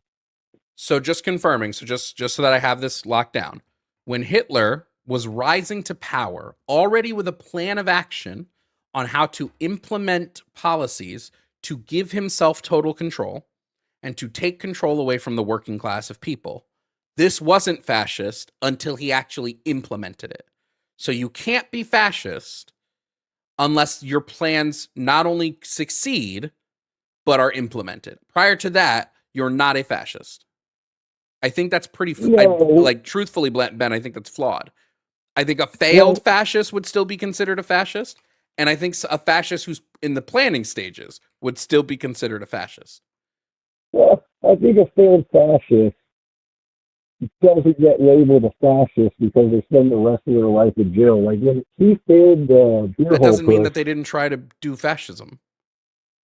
that is true. But he They still also tried tried it. nationalism. So when you get to a Okay, so certain this is point, okay. you Okay, have so to then wonder, like, we have to move to point number 2 really quickly because yes, what I yes, think is yes. I think there's a slight flaw in your definition of fascism. Now, I would look at fascism. Mussolini is definitely a part, but your definition of fascism, which is to strip away individuality of the many to focus on the whole group of a nation, isn't comprehensive enough to what Mussolini did. It's not comprehensive enough to what Hitler did, and it's not comprehensive enough, in my opinion, to what Franco did. The way I define Oh, fascism is that fascism is an authoritarian, ultranationalistic movement centered on mythic national rebirth and the dismantling of liberal democratic norms and worker rights. These are all okay. ways that Hitler, Mussolini, and Franco rose to power.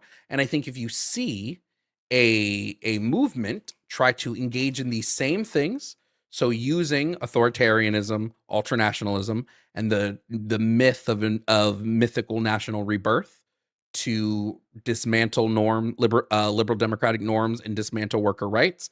This is, I think, fascism. And I think MAGA meets this definition wholly and entirely. Okay. To be fair with the second question, the reason why You're I'm muffled speaking a again, Ben. little, I can't really understand what oh, you're saying. oh, to be fair, when it comes to the second question, You're I am still trying to, muffled again. I can't hear you. oh, I'm Can sorry. you Can you are hear you me on yet? that? I can hear you better than just now. Okay, so apparently I have to lean a certain way in my room. But to be fair, I'm kind of answering these questions in less detail and more speed because I'm just trying to like give time to the speaker and I'm just trying to be fair and not hog up a bunch of time. If you Uh wanted a more sure, I detailed still explanation of fascism, I could easily go into what I truly believe it is. And yes, it's going to have crossovers with Magna. It is. Unfortunately, that movement is on some stilts stupid enough to appear fascist, but it's not fully fascist yet in my eyes. okay.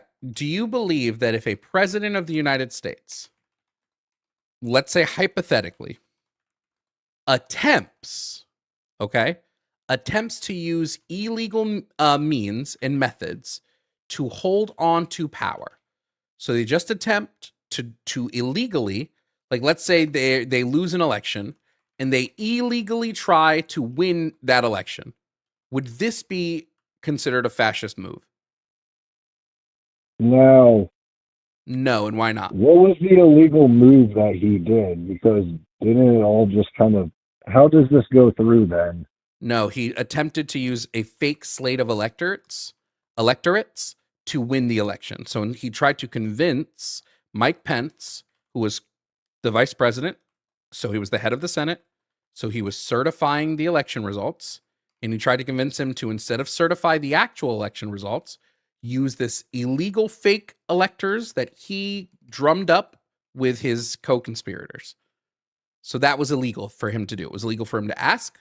It was illegal for him to plan. It was illegal for him to get the electors. It was illegal for him to work with his co-conspirators to create the fake certification. That was all illegal. Donald Trump did all of this. Yeah. I mean, Donald Trump has done way worse if we're going off the Epstein files, but hey, No, but I'm you asking, know, is this fascist? Is it fascist to try to ignore the democratic process and illegally elect yourself president of a country? I don't think what he did was fascist. I believe it was corrupt. Had he I gotten, mean, had it worked and he had illegally now, made himself president, would it have been fascist then? now, did he use a military coup to take over and hold the state at ransom? Did at any I time don't, he enter the military force and take over the Senate? Did at any time he so start again, deposing people and have them illegally arrested so he could hold on to his power? fascism doesn't That's require a military takeover. no. But it usually goes hand in hand, right?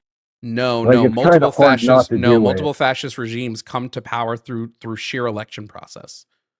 No, so when you use Hitler as an example as Hitler fascist, came you to definitely power through an ignored the election part where process. he used armed He didn't- forces to try and push the beer hall. No, you forget about no. Mussolini and his No, military the coup. Nazi party. No, hold on, stop. The Nazi party Okay.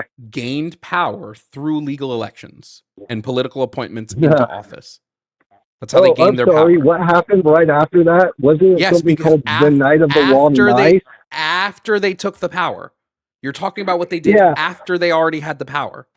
They did not take 100% full power. That's why you had to start assassinating people, Yeah, because okay. anyone who could fight back and actually do anything about it was immediately killed. Ben, this is not a good faith argument, because both Hitler and Mussolini gained power through legal political means. No, they did not. Franco used a political coup. They used military pushes and they use pure corruption to do it. That's not the same. Like when you use a military push in a coup, you can't say Hitler that did was not illegal. use a military coup, a military push to rise to power. He did not. Yes, he did. No, he didn't. He did, man. No, Hitler didn't use the military till he already gained the power.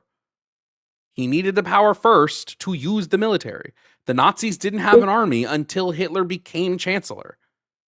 Yes, they did. No, they didn't. You can't say that when they had The Nazis did not have an army. Soldiers. The Nazis did not have an armed force until Hitler became chancellor. And who told you that history? Multiple history books.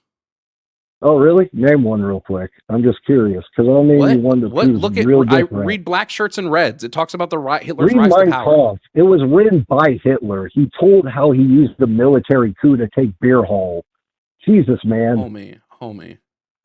Homie what? It came from the dictator's mouth himself. Why would he lie about his military push?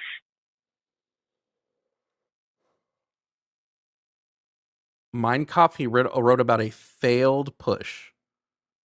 He didn't write just about a failed push. He also wrote about the military push he realized through the failure of the military push at Beer Hall that he couldn't do it like that, and that he had to get elected so he could use the German. Are we serious right now?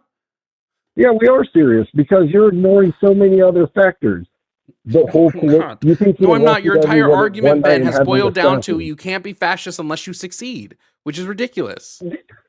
That is not ridiculous, because when you're fascist and you take over, then you get to call yourself a fascist, because that's what happens. If you win, okay, you're Ben, let's say Ben, and let's say I sit down and I write a book, and in that book I describe exactly how I want to take over the U.S. government using authoritarian military pushes. Let's say I write this book out in detail.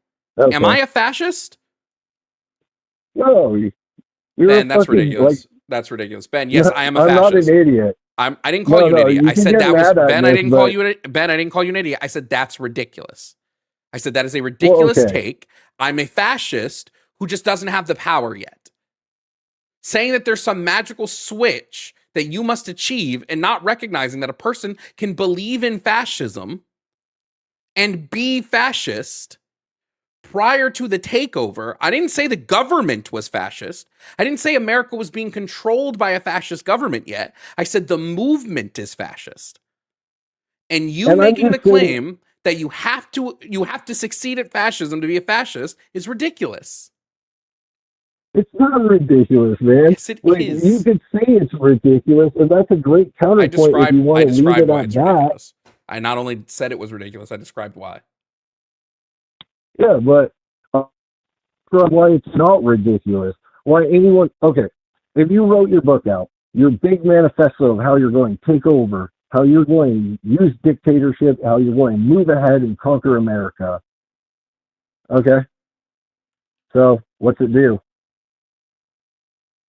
What happens next? You have to implement a plan, right? You have to put actions down. As soon as the action takes form, you can call it a million other things until you get right up to the very end of it. Because what is the difference between fascism and extremism or nationalism until you get to the very end and you twist it?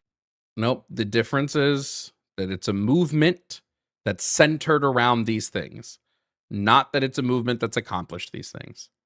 It's centered around these things. A failed fascist movement was still a fascist movement, Ben.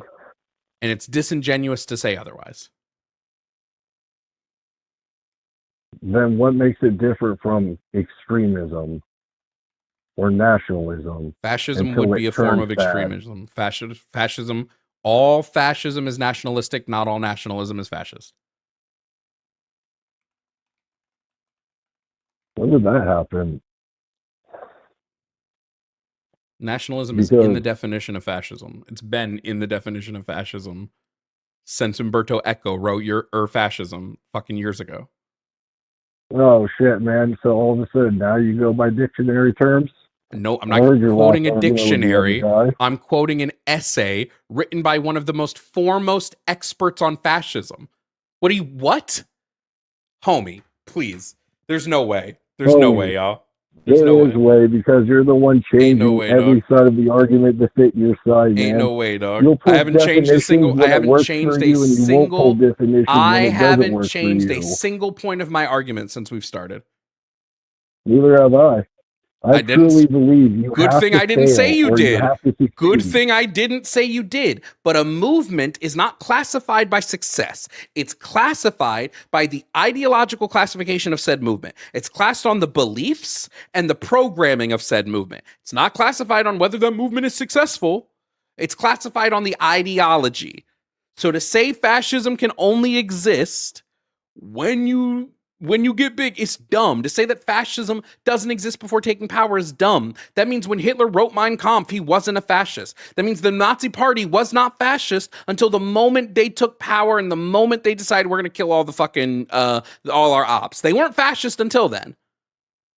There's just a light switch, guys, and you flip that switch and all of a sudden they were fascist. No, especially when we look at the fact that most fascist movements in history fail. Most of them fail. It's very rare that fascism succeeds. That doesn't mean these movements weren't fascism. When the British Union of Fascists decided to try to get power, no, but they weren't fascist, even though it was in their name. No, guys. Don't worry.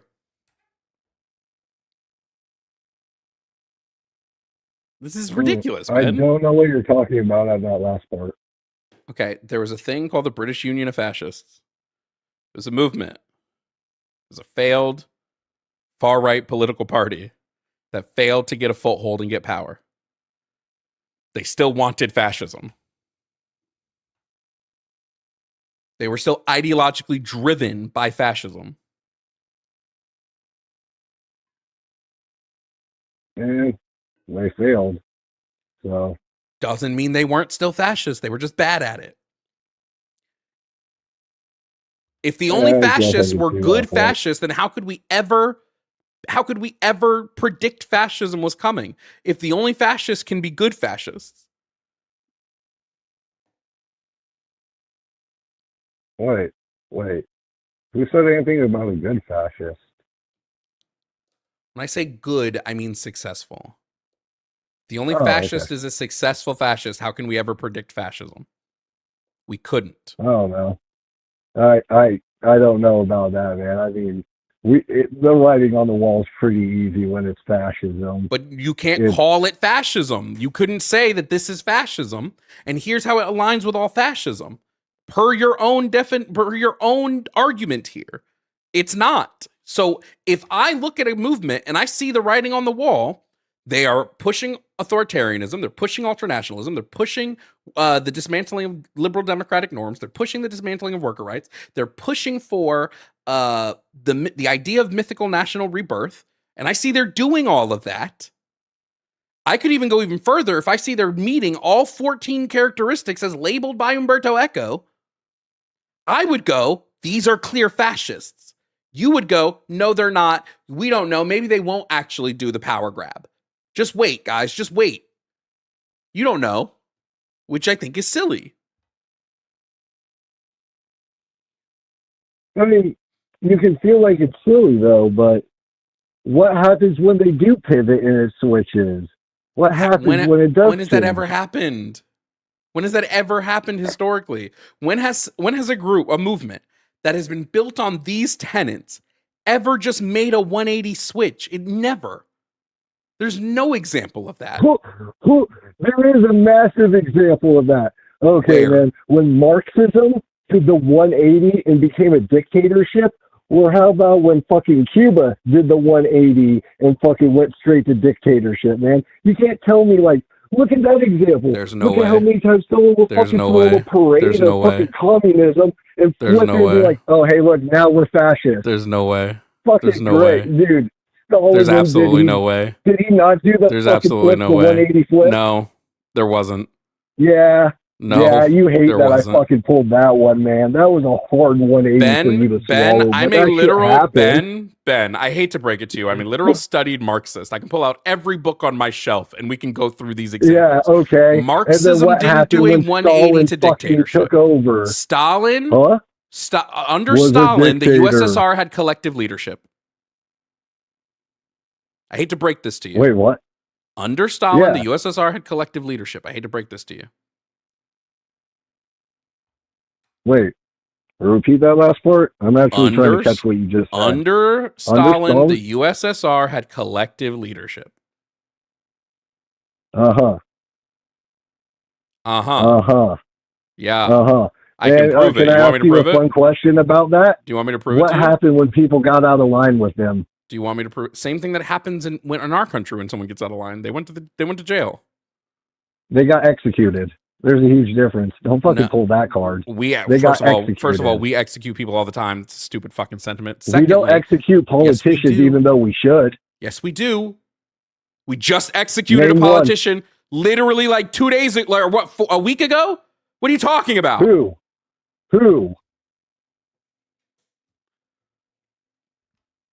Give me the name. There ain't Give no me the fucking way, name. bro. You didn't see what we just Give did to me the the Ayatollah, to the name. head of the Ayatollah? Say it. You didn't see what we just did Say to the the head name. of the Ayatollah? Say the name. I don't know how to pronounce his name. You didn't see what we just did to the head of the Ayatollah? You didn't see that? Ayatollah. No, I didn't see that. But that's not our own politician, is it? How many of Stalin's dudes did he kill? Okay. All right.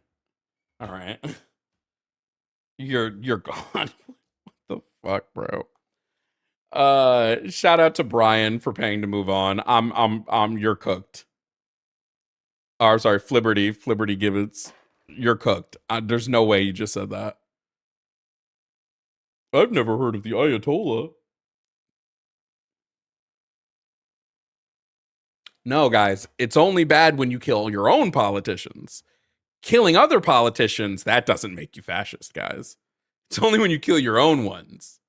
No. You can't kill your own. You can kill anybody else that you want. It's not like the US has engaged in regime change throughout the fucking globe. No, yeah. No, definitely. Please don't try to have the conversation with me on fucking communism. Please don't. You're gonna lose every time.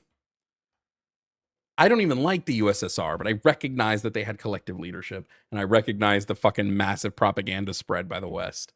And I don't even like the USSR. I'm not a tanky. I think the USSR had a lot of fucking problems. Collective leadership wasn't one of them.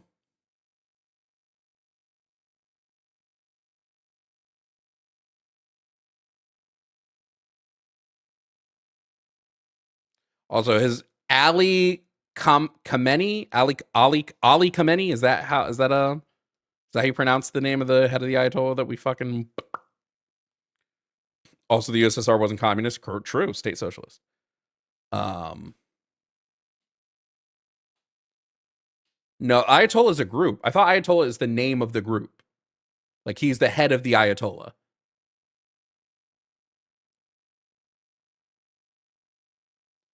I'm pretty sure.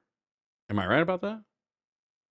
Yeah, the Ayatollah is high-ranking members of the clergy in Iran. Yeah. Maybe it's a specific role and not a group. Is it just the leaders is the Ayatollah? Maybe that's what it is. If you guys actually want to engage in a book for This is a great one. Lectures on Fascism.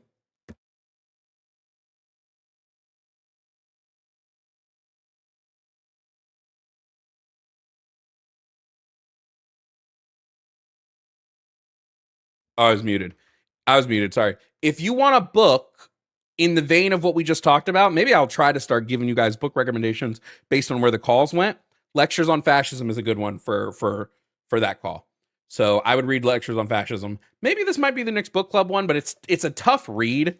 It's not an easy read, but Lectures on Fascism, if you want a good book for like understanding what fascism is and how fascism rises and things like that.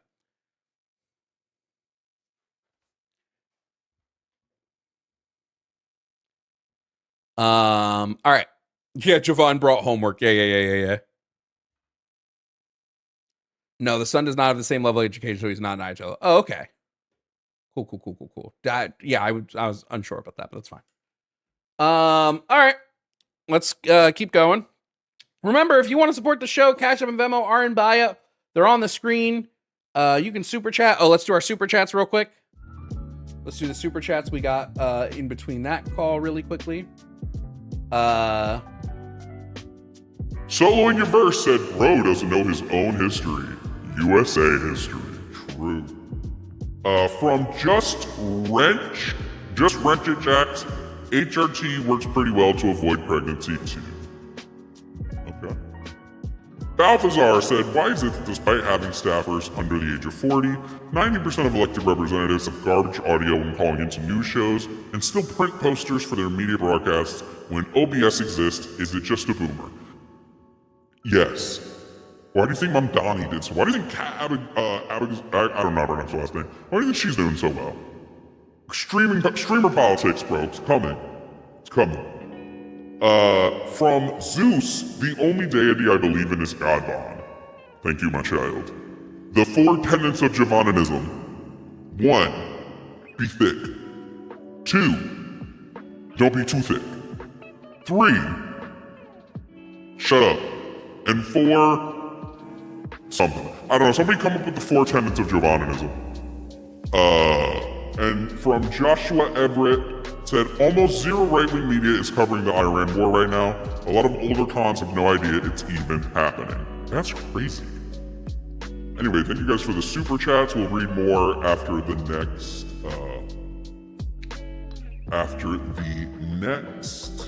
why won't it let me? Oh, yeah. We'll read more after the next call, if we get any more. Gang.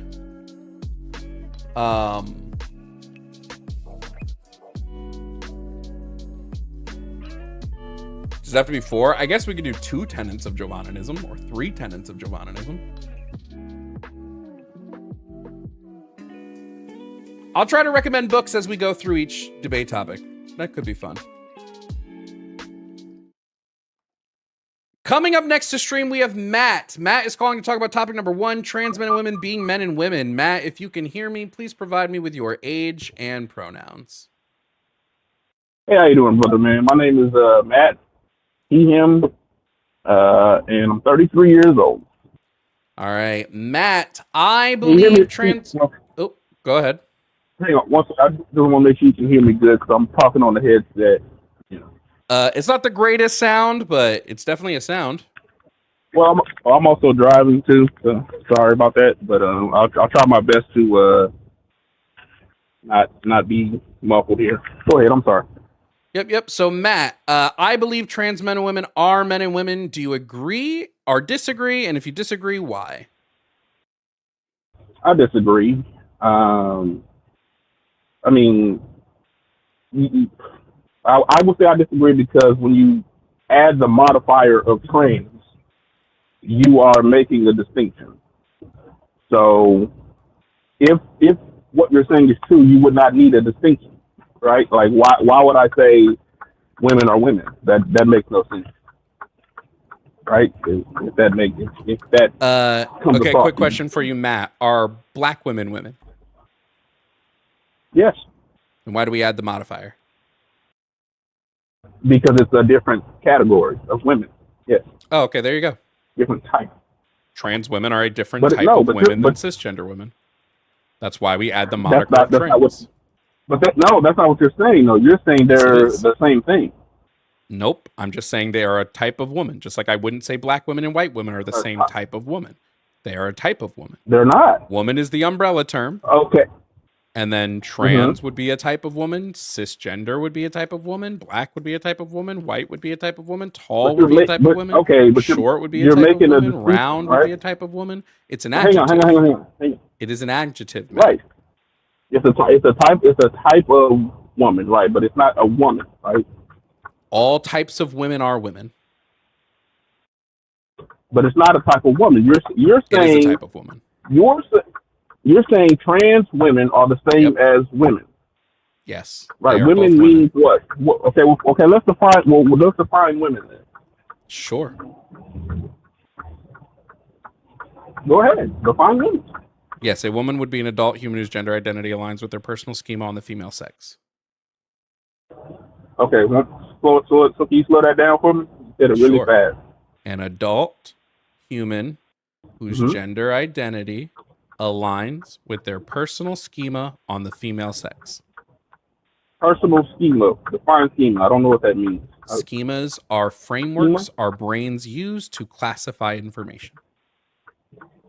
Okay, and so, all right, hang on. Let me work through this because I got to pay attention to what I'm doing. You said, well, define it one more time for me, really slow. Treat me like I'm. Go ahead. An adult human whose gender identity aligns Yes. with their personal schema on the female sex. Okay, so their personal framework of what they believe a woman is that essentially what you're saying? Their personal framework on the female sex. That's what you're saying. Yes. That your point. You're okay. I want to make sure I'm clear. If I'm gonna argue, I have to have a clear definition.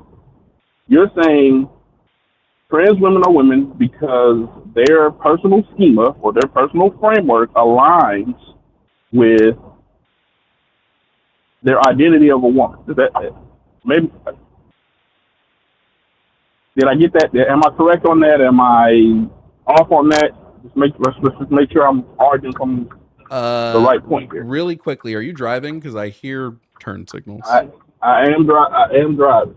Okay. Well, unfortunately, we can't do this while you're driving. That's not safe. Well, So hey, call again when you're no longer on the road.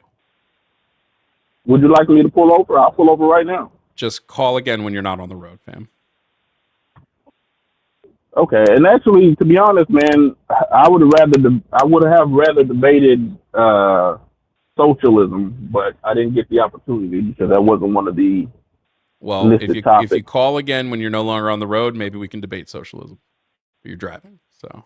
Okay. How about how long are you gonna be free? I don't know. I don't know how long I'll be on today. I'm not sure. Okay. All right. Why do people call when they're driving?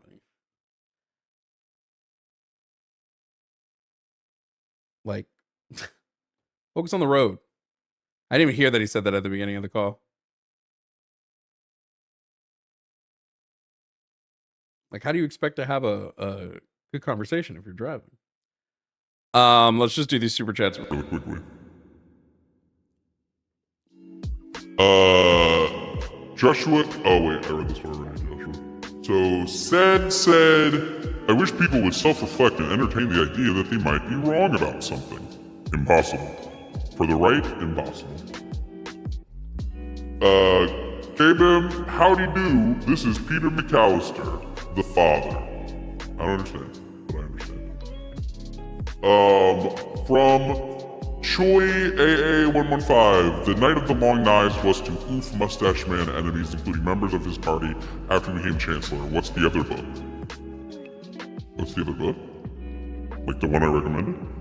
The Night of the Long Knives was also so he could kill all the gay Nazis, which is crazy. So reverse he's driving, bro. Yeah, I realized that. Asher Demos, have you heard about the ice raid in Vermont? No.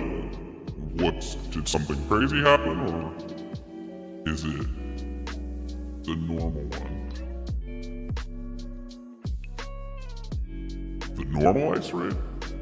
Or was it like a crazy ice raid? Let me know.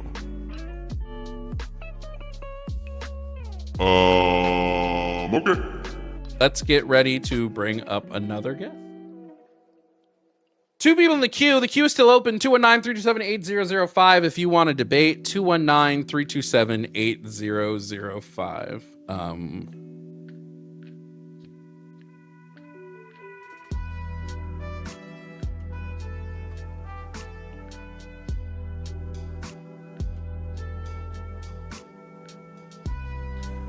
Let's bring on the next guest. Oh, wait. I gotta title this one.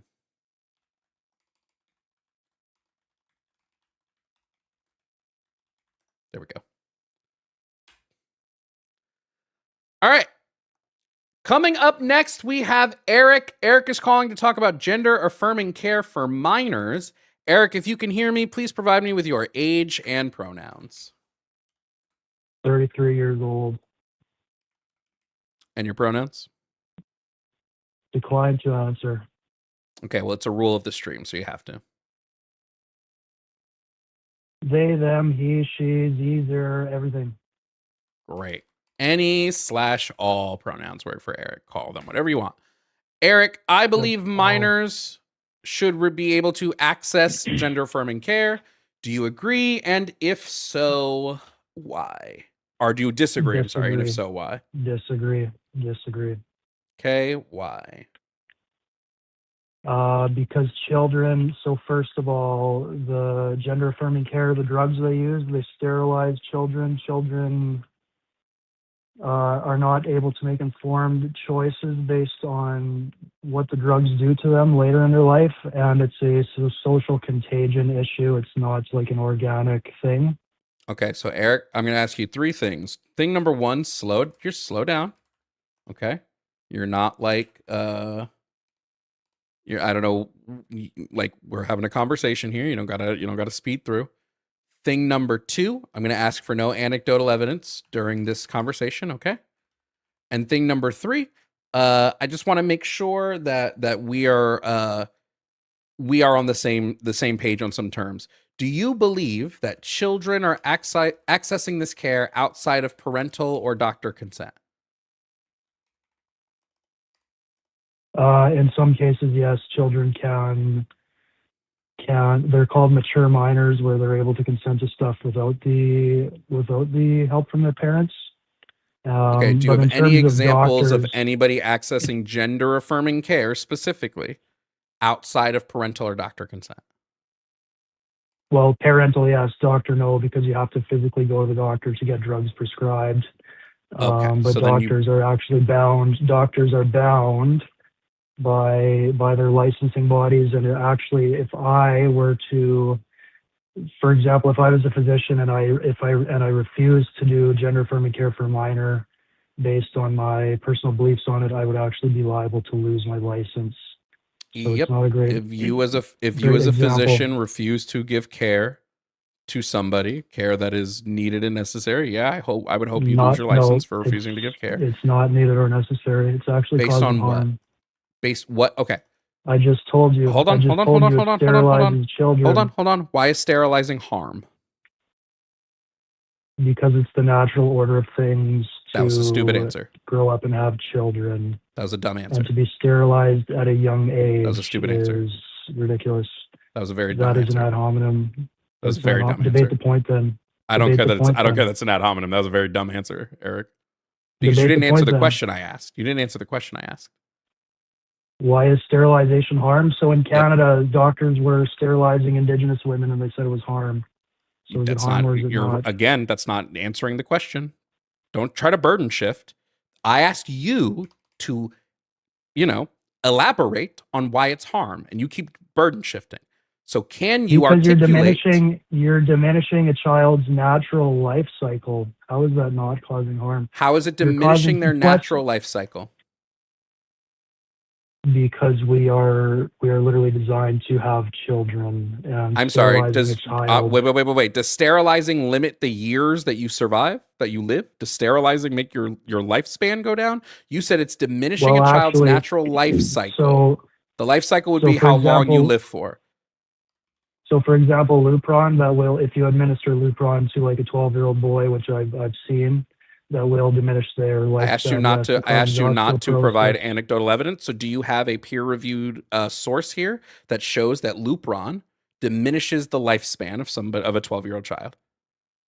Yes, Lupron it causes osteoporosis. It That's does. not what If I you asked want, you I can for. get you. That's not what I asked. So you want a Please. reference? Would you like a I reference? want a Hold on. specific academic source that is peer-reviewed Okay. that says it limits the lifespan of someone who takes it.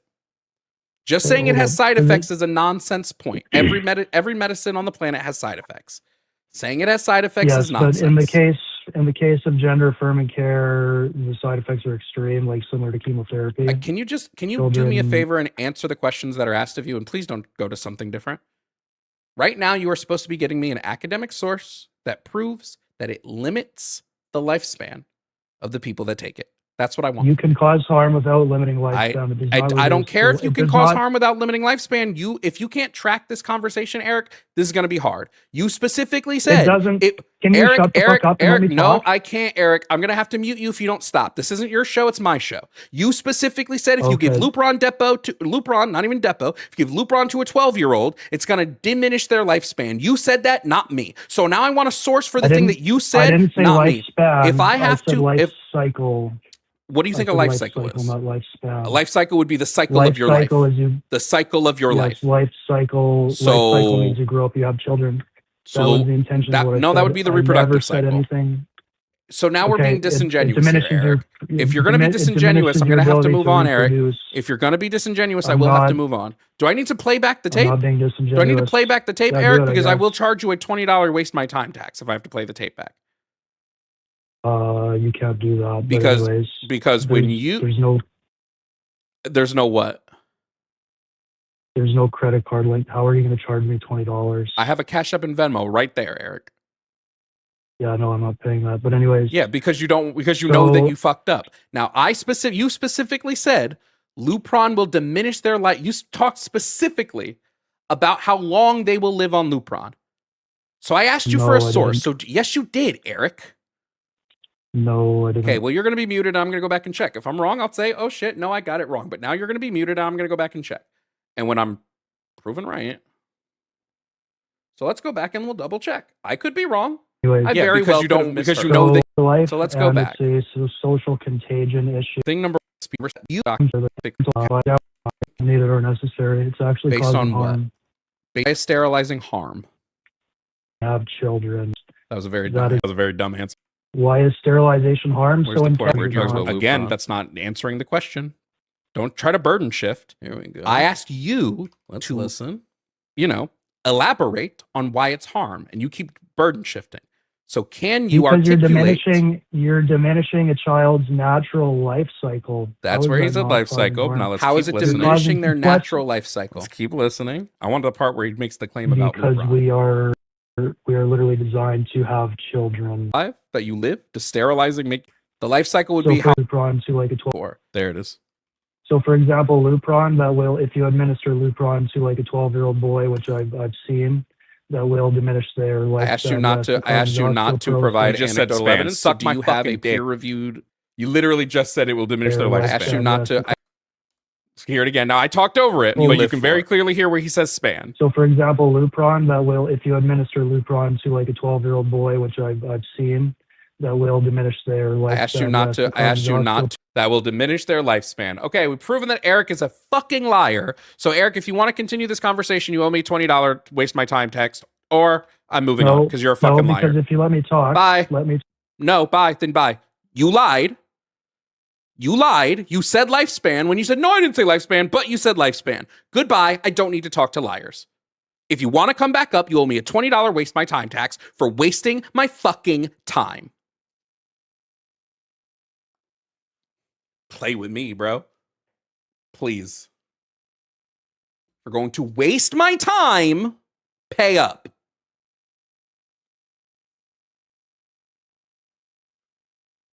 Must got me fucking confused with somebody else.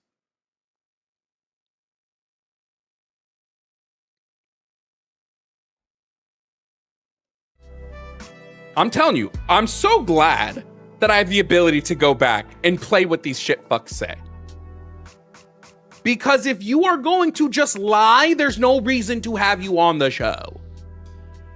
I didn't say span. Holy shit, wow, look at that. You said span. Whoa.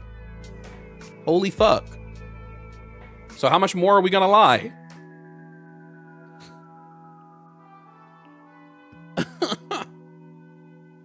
Like, come on, dude.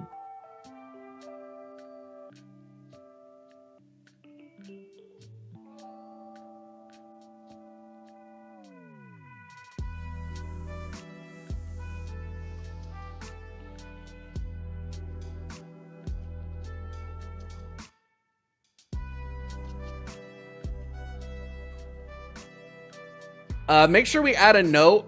Oh, fuck. I'll make sure I go back and add a note that if that person ever calls back, they owe me the $20 before they're ever able to fucking speak on the show again.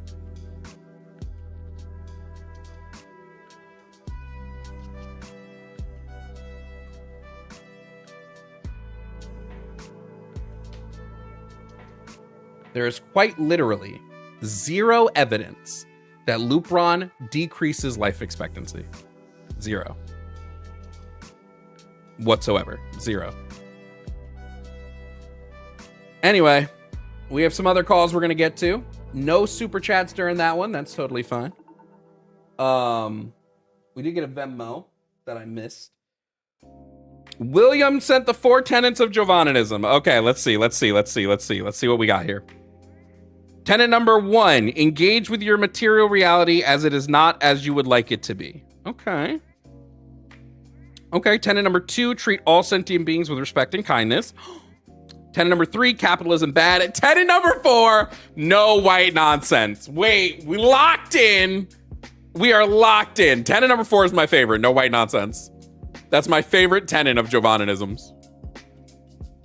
Tenet number 4, no white nonsense up in this piece. 219-327-8005. If you want to debate, call in. We're going to move on to the next caller to have the conversation. Oh, wait, I got to name this one.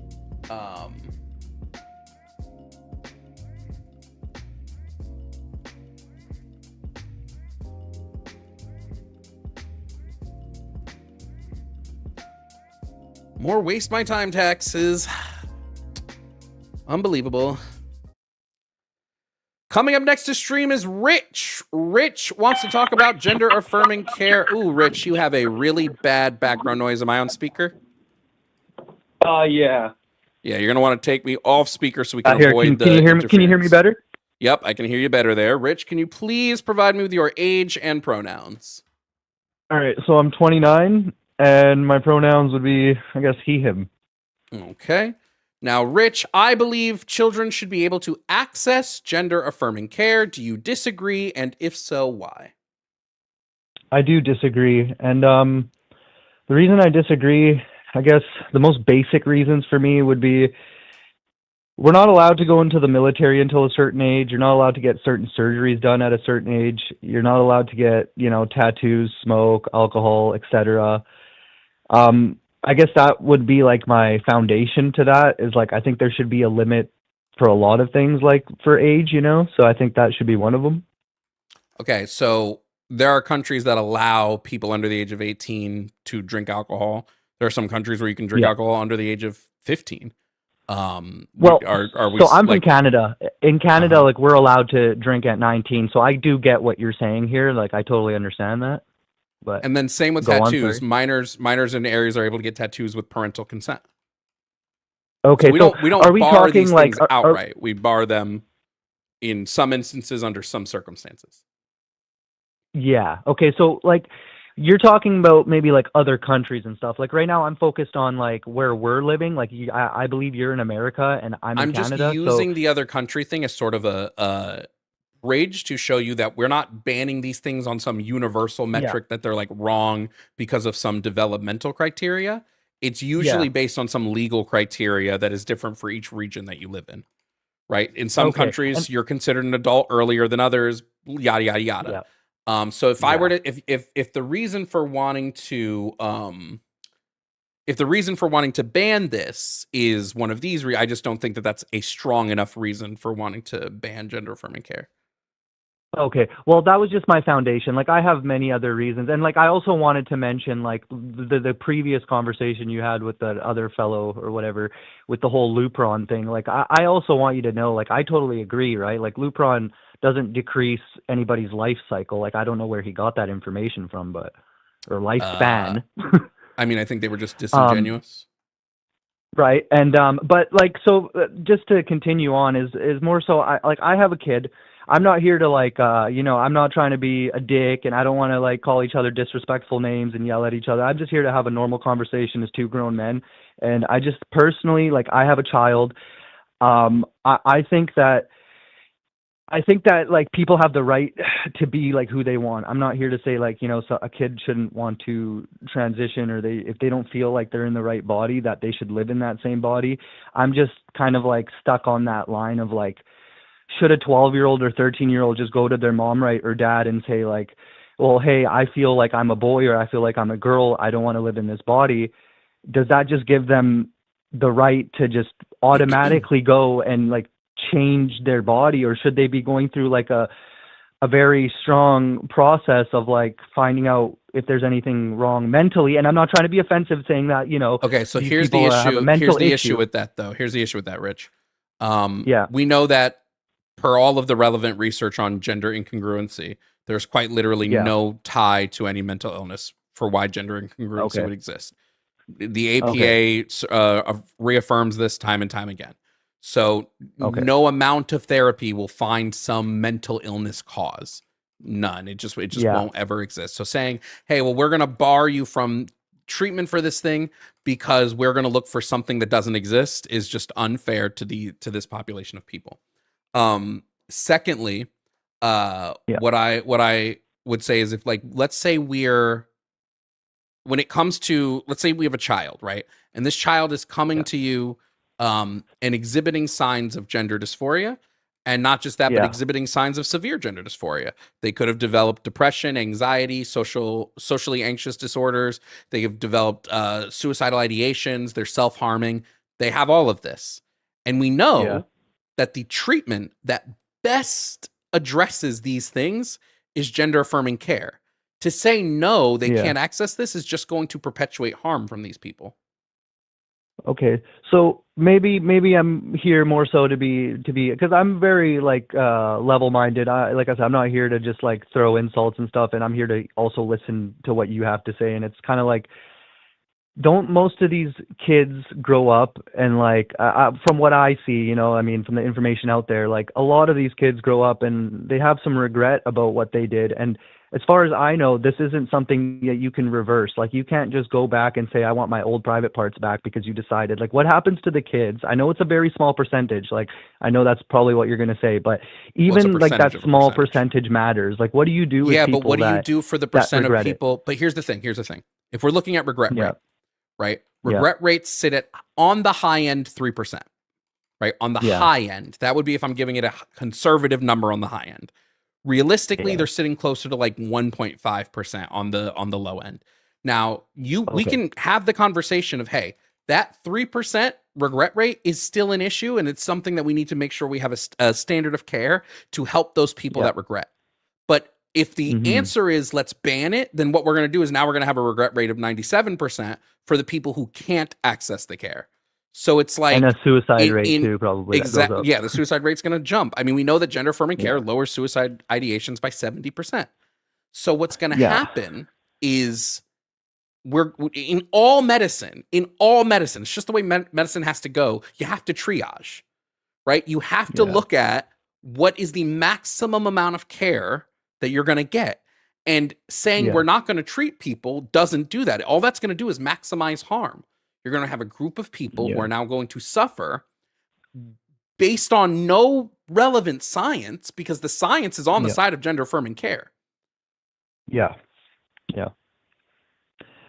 I mean, I agree to an extent, man. Like, I feel like we're all human beings and we should all be able to do what we want with our body. I guess what worries me is like the future and like a lot of these kids. Like, I know you had someone on here saying like, well, what about children? We're meant to have children, and it's like, I guess from a religious standpoint you could say that, but coming at it from like a total, just normal standpoint, just a human standpoint, nothing to do with religion. It's kind of just like, well, when you get older, I guess these people can adopt kids and they can, there's other ways to go around it, but it's kind of scares me, man, right? Like, I want people to be happy. I want people to do what they should with their body, but at the same time, it's like what's the percentage of, do you know the percentage of people that what's the percentage of transgenders in America? Like, how many are there?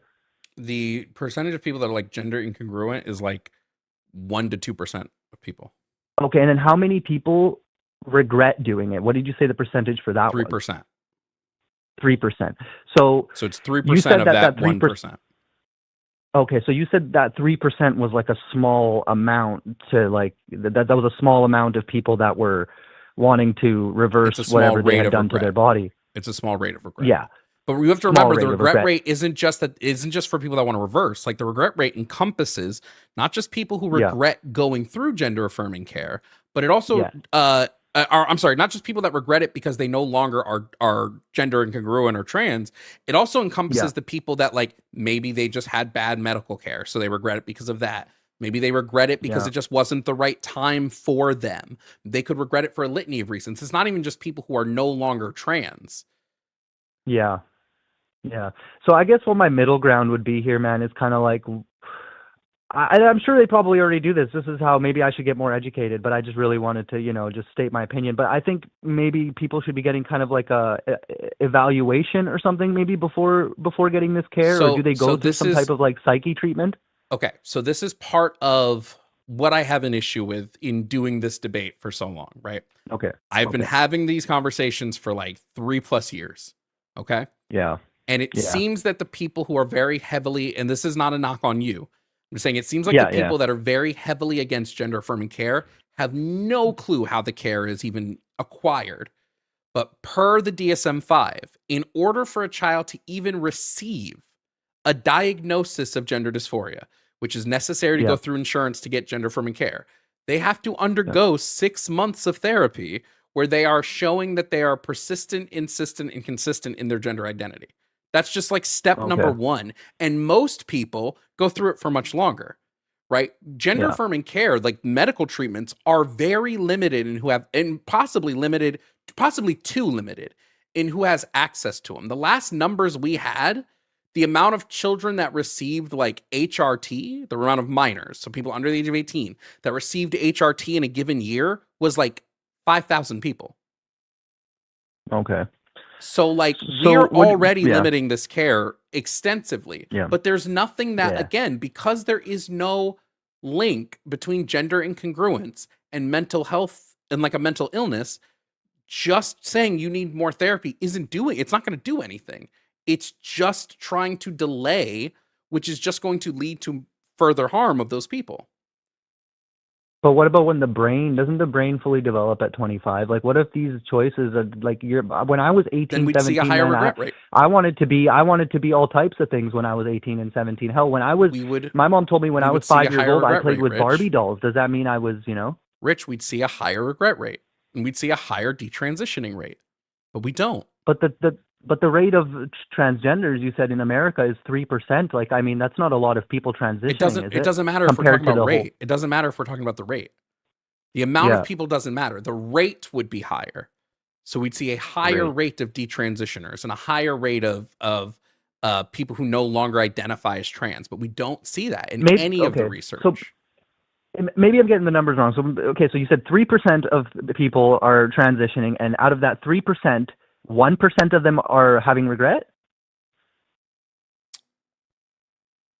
Yes. Of the three, so wouldn't that mean that's a lot? That's almost half of people that are. That's like quarter of people transitioning. No. Okay. No. You don't get what I'm saying. So let me try to clarify this for you for a second. Okay. So let's say I have 1,000 apples. Okay. Yeah. Now, 1% of 1,000 apples is what, like 10 apples? 10 No. apples. 100 apples? Or 100 is I think 10%. it's, no, 100 apples. 10 apples. It's no, 100 is 10. 100 is 10%. 100 is 10% of 10%, okay, 1,000. so So 10 then apples. 10 is Okay. 100% of 10 is, so it'd be 10 apples. If I have 1,000, 1% of 1,000 is 10. Now let's say Okay. 1% of those apples, right? I have 1,000 apples and I separate 1% of those apples. So that's 10 apples. Now 10 of those apples that I separated are poisonous. That's just one apple. Yeah. That's one of the 10. So if Okay. we're saying 1% of the population is trans, then we're like, again, let's just to visualize it. Let's say that's just 1,000 people. And then I'm saying only 3% regret anything. Then that would just be, or like I have 1,000, and then the population's 1,000. 1% is 10 people. 3% would be 3 of those people. Okay, I just got this guy to give me a whole math class. Your chat's probably cooking me, man. But yes, that makes sense. Yeah, exactly. Okay, yes, that makes more sense. But so I guess my whole thing was just the thing with minors. I want your chat and you guys to know that, or you to know that I'm not here to like the last guy or whoever. Like I believe all humans should have the right to do what they want. I guess maybe because I have a child, it hits home, and I worry about kids and what I even worry about kids getting tattoos at like 15, 16. Like, so I'm not making this topic like worse than getting tattoos or worse than drinking. To me, it's all the same thing. If you're a minor, maybe wait, but maybe this is a little bit more serious than just drinking at 16. Maybe this is more like with your mental, and it depends on your life, right, than having a drink. Yeah, but this would be. I think that's where I more was coming serious from, than that, brother. yes. Yeah. Yeah, but you know, I'll leave it at that because most of the guys, they get off. You guys get off on an argument here and stuff, and I don't want to do that because I do watch you and stuff. And even though I have different views than you, I don't want that to, you know, make us, you know, butt heads and stuff. So I really do appreciate and respect the time. All right. Well, then no problem, Rich. You have a good rest of your day then. Yeah. You too, man. Bye-bye. Bye. Guys, it looks like Eric paid up. We love to see when someone can pay up to their admission of wasting time. So let's bring back Eric. Now that Eric has paid up and agreed that they wasted my time, we'll bring Eric back. Now Eric's going to be on a short leash, because we already know they lied once. It may happen again. So let's bring up Eric and see if Eric can engage in the conversation honestly this time. Eric, thank you for your contribution to the Waste My Time tax. That will be donated directly to a gender-affirming charity of your choice. Eric, I promise you don't want to compare bank accounts, but that money will go directly to a gender-affirming care organization of your choice. Which one would you like me to donate it to?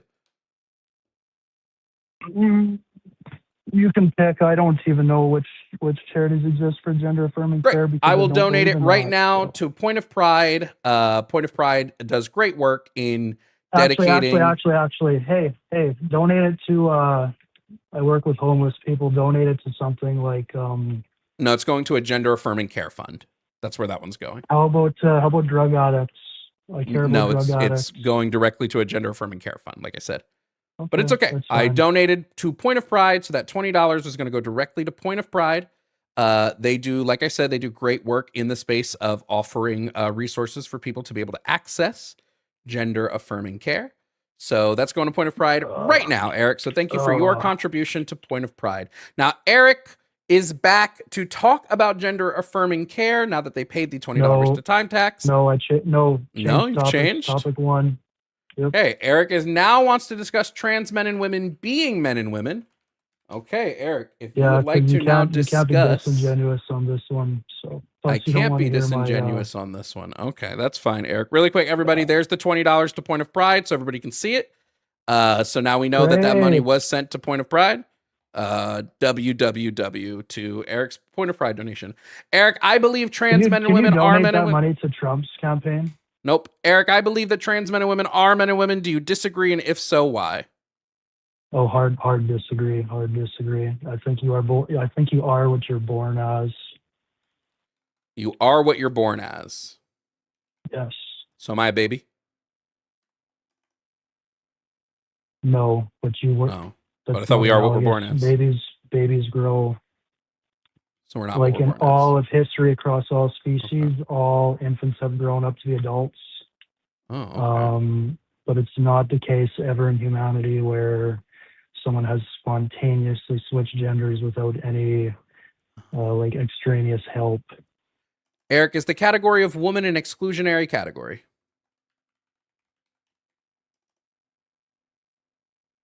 Rephrase the question. Is the category of woman a category that excludes people that are not women? Yes, because only women are women. Great. Now that we know that the category of woman is an exclusionary category, it must mean there is a necessary condition required to gain access to said category. What would that necessary condition be? The condition is when you're in the womb. So all fetuses, when they're developing, they start out as female. The exclusionary thing would be the absence of the sex-determining region of the Y chromosome, which is obviously located on the Y chromosome. And when that gene is in place there during development, the SRY gene activates and it causes the female fetus to develop male organs. So, for example, penis, scrotum, all that. For example, the male penis actually develops out of the same starting cells and materials that the clitoris does. The vaginal canal, stuff like that, develops out of the same material as the scrotum. Ovaries develop, testicles develop from the precursors to ovaries, etc., etc. Great. So, Eric, what would you say somebody who has complete androgen sensitivity syndrome is? They are typically female, but they do have an activated SRY gene. So what are they? Male. How are they male? Because they developed into a male, because the SRY gene activated. Even though they develop female anatomy? Pardon? If you have even if they SRY develop gene female that's anatomy? there, you won't develop into female. You won't have female anatomy. They develop. You won't have They develop female external anatomy. female anatomy. Yes, they do. That's just a syndrome. Syndrome, it means something went Doesn't wrong. matter. Doesn't matter. I asked you for a necessary condition. Eric, can necessary conditions have any exceptions? I don't know. The answer would be no. Otherwise, they wouldn't be necessary. So it doesn't matter what the exception is. If it exists, then the condition was, or the trait was not necessary. Okay, then in that case, they're not male or female. They're just something in between, and it's an accident. It's unfortunate, but they're not a male or a woman then. Okay, not male or female. What would be their sex? What is the third sex Intersex. category? Intersex, Intersex is which not a sex gender. category. Intersex is a list of conditions. You're conflating Intersex sex is a with list gender. of condition. I'm not conflating. I'm asking you about sex, not gender right now. So intersex is a condition, a list of conditions that affect either of the two sexes. That's what intersex is. It is not its own gender category. So I will ask again, It's something or in sex between. category, It's sorry, or something in sex between. category. So I will Are they ask able to again, reproduce? Eric, Are they able to reproduce? are they able to reproduce? What does that matter? There are plenty of people who are born male or female that are not able to reproduce. So why would that be my criteria? Because in biology, that's literally how you determine male or female is based on where they lie in the reproduction. What are you talking about? Nope. So scientifically, in biology, we classify male and female using 5 specific traits, and it's about your connection, not connection. It's about your distribution of those traits. Do you know what those traits are? Yeah, hormones, etc. Yep. So it would be hormones. It would be internal and external genitalia. It would be gonads or gamete production, and then it would be chromosomes. Those would be the 5 traits. Typically, in the way like biologists and like scientific biology, the way we categorize the categories is using cluster or familial categorization. So we do it based off of that. That's a modern, recent phenomenon. If I you go don't- back even like 100, I don't 200 care that it's years, recent. nobody was confused about this. I don't care that it's recent, right? It being recent means nothing to me, right? I don't really care that it's recent. Okay, so that doesn't matter to me, right? So you're gullible then.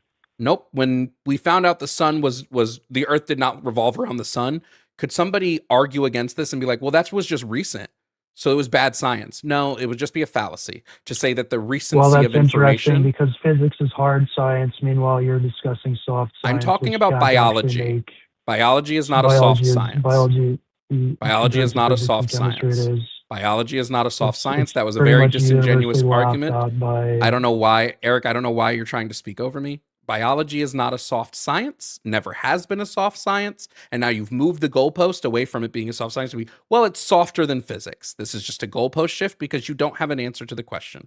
So if you'd like to get back on topic and stop trying to pivot away, we can.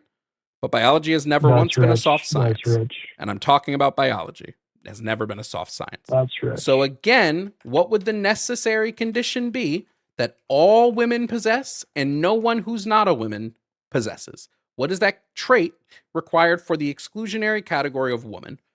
Because it can't be the activation of an SRY gene, because there are females who have the SRY gene activate on the second X chromosome as opposed to the Y Okay, chromosome. how many fingers do humans have? I would not say that humans having a necessary set of fingers is the necessary condition to being human. So it's a useless question that proves my How many point, not fingers yours. do humans have? It's a useless point that proves my point, not your point. The number of fingers you possess is not a necessary requirement to be a human. So I don't know why you're asking that question. It's Is not it necessary to be have a number of human? fingers. No. It is not necessary to be a human to necessarily possess hu- a certain number of fingers. No. Is it necessary to be human to be capable of reproducing? No. Exactly. So then why are you making that argument? Nope. I'm not making the argument. You made the claim that the necessary condition was the activation of the the SRY gene That was on the that on the was region one of the Y them. chromosome. That was just one of I them. asked you for a singular necessary condition, and that's what you gave. You didn't say, here's So a you're list of asking for- them, right? If we want to talk about a list, we can, but a list of necessary conditions would still require that all of those necessary conditions are met. If one of them are not met, then they would no longer be a list of necessary conditions. It would be a list of sufficient conditions. And sufficient conditions are not enough to exclude categories on an exclusionary basis.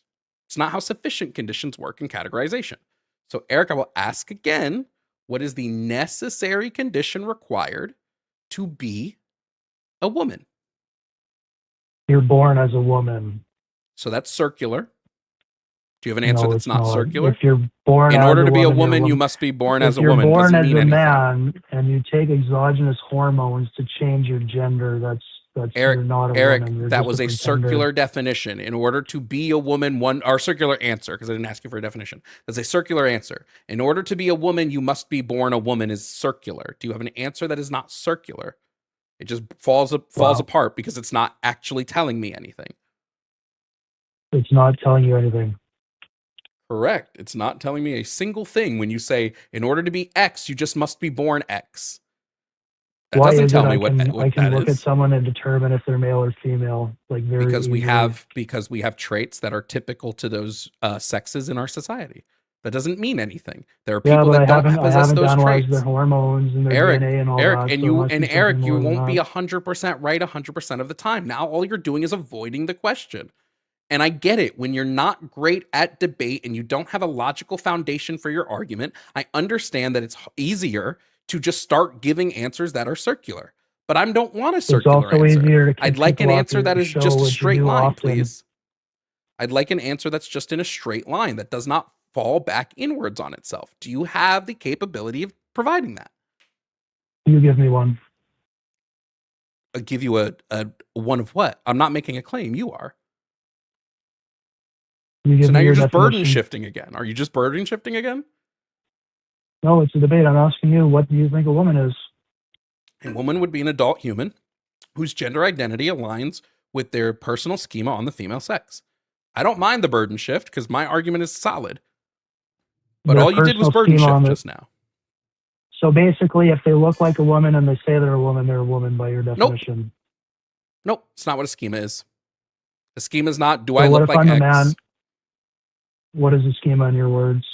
In my words, no. A schema is a psychological framework on how the brain categorizes information. That's not my words.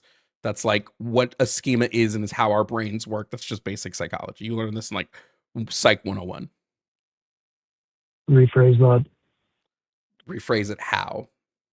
Rephrase your definition as something that can actually be understood by like a normal person. You can't understand the framework in which our brain categorizes information. That was too much for you? So if You're saying the individual is categorizing themselves as a female?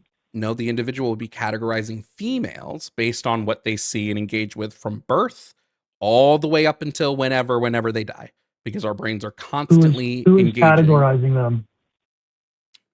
the individual. That's why I said the phrase personal schema. It's an unconscious brain process. You don't think about schemas, So your if brains automatically If do you it. feel like a woman, you're a woman. Nope. If my internal schema is a dog, am I a dog? No, because dogs don't fall under the human qualia, and humans can only identify as things that fall within the human qualia. Our brains are fundamentally different from dogs. The wiring is fundamentally different. The way we experience our sense organs are fundamentally different. We don't know what it's like to experience the world as a dog. Therefore, we can't be dogs. Now we can. Are you invalidating my identity? Yes, I'm invalidating your identity. Yes. When you use identity for a shitty gotcha in a debate, yes, I'll invalidate it every day. That's basically violence. Cry about That's it. violence. Cry. I don't care. If you're are you going I to engage identify as a dog. Eric, I understand that you have to be bad faith because you realized, oh shit, this dude knows more than me. But like, it's not going to work here. I'll invalidate, and I'll call you whatever slur we use against dog people. Whatever one. I don't care, Yeah, Eric. call me. What are you going to call me? I don't know. I don't know what dog people slurs are, but I don't care. Eric, you're doing a shitty gotcha. You're doing a shitty gotcha right now instead of engaging in the debate. Can you engage in the debate or not? I mean, I don't know if I can. I don't feel safe because you've. Oh, well, then hang up the phone, identity Eric. as a Then dog. cry about it and hang up the phone. No one's keeping you here. Press the end button. It's right there. There's a big red button on your phone. Press it. No, I'm a glutton for punishment. Oh, well, then suck it up and engage in the debate. I like arguing with stupid people. Okay, Eric, you have proven that at every step of this debate that not only have you not been able to sufficiently and logically hold to your framework without a contradiction, you've proven that you can't even define or engage in your terms without falling back onto either burden shifting or circular answers. So don't sit here and act like you're the smart one in this situation. When the video is posted and everybody watches you just try to rage bait, like, you're the one that's going to look silly, Eric. And thankfully, I'm okay with you looking silly right now because Point of Pride got an extra $20 today. But Eric, you're just being chicken shit. You're just being a chicken shit. So either answer the question. The one who kicks people off the show. Eric, I'm gonna just mute you for a little bit. You're gonna sit in timeout. You're just gonna sit in timeout, and I'll talk to chat for a couple minutes because it's a little embarrassing. Now, chat, what we have watched is what I lovingly like to refer to as the coward's gambit. When you realize you can't argue your point, you just start rage baiting. Now, unfortunately, rage baiting doesn't work on me. I've been doing this a long time. I'm going to say either get to the debate or don't. Yeah, I don't know how a 33-year-old acts like this. I'm also 33. I don't act like this in a debate. I like the point of debate. Eric does not. Now, Eric's going to get one more chance to either engage in the debate or not, or he will get charged another it'll be $30 this time. He'll be charged a $30 waste my time tax. So either he engages in the debate or the waste my time tax goes up to $30. Now, Eric, you have one more chance. I want nothing but a yes or no answer from you. Are you ready to engage in the actual debate at hand, or are you going to owe me another $30? I will bring Eric back off mute. Eric, answer the question, please. Yep. Are you ready to engage in the actual debate? Oh, yeah. Yeah, I am. Yep. Great. Then what's the necessary condition required for someone to be a woman? Female anatomy. Like, it's pretty obvious. You can look at a woman and know having female anatomy. So what happens when we have somebody who's born female but does not have female anatomy? For instance, they have something like vaginal agenesis and they don't possess a reproductive system. They don't possess a uterus. Some might even not possess vaginas. What are these females? That's just a woman. That's a woman with a defect. Okay, so again, the necessary condition has an exception. Therefore, the necessary condition is not necessary because necessary conditions can have no exceptions. But here we have an exception, And that Some women exception, are born with birth defects, therefore men yes, can some transition women into are women. born with exceptions to the necessary, like trans women would be. Eric, it was fun to talk, but you were really bad at this. And I'm ready to move on to somebody who might be able to provide an actual argument. I can't keep talking to people that don't understand what necessary means. Goodbye, Eric. Hey, quick shout out, and I did it a little early. So quick shout out to Shay and Hunter for wanting to move on from Eric. I allowed it to go early, because I just can't handle how much of an idiot Eric is. Please. Oh, and we have and in YouTube as well. So said paid to boot on YouTube as well, because we can't really keep having this conversation with people that are that bad. Eric proved they were bad faith when they began going off on the whole, oh, so you don't like my no, I'm sorry, Eric. You proved you were bad faith, so please take it to the bad faith club. Anyway, we have some super chats, so let me make sure all of those are got in here. And then we'll do those super chats from chat. Let's see, where are we at here? All right, from Caucasity, from Casual Cali, that was so funny, said, I like the term Caucasity myself. I also like the term Caucasity. Glam Pixie said they never care about gender affirming care for cis kids. No, because they are inconsistent. Constantly. Safco DSP said 1,000 apples, 0.03, 0.01 is 0.3 apples. Yeah. I don't know if my math was right at that math point, but whatever. Said, please tell Eric I hate his voice and that he should sit up when speaking. You heard it here, Eric, because I know you're watching this, because of course you are. Said hates your voice and you should sit up when speaking. Music Sheep said men are born with one finger, women are born with two fingers. True. Music Sheep also said if you have to simplify definitions more and more to get a dumb person to understand already, after it's already simple, then that's a failure of education. And then Deluxe Oxide said, love how Eric realized he lost the argument, so he immediately shifted to, well, you can't invalidate my identity as a dog per your definition. Which is crazy, because the opening of my definition is adult human. Like somebody said define dog, adult human wouldn't be a necessary trait to be a dog. Thank you guys for the super chats. We have two more people in the call queue we're going to get to. I need to label that second call with Eric, but I have to get it from... Okay, so this one was gender affirming care call. This one is Eric paid get full call from Twitch stream replay. There we go. Oh, let me try to update our goals here on YouTube. We're at Bang, and at Twitch we would be at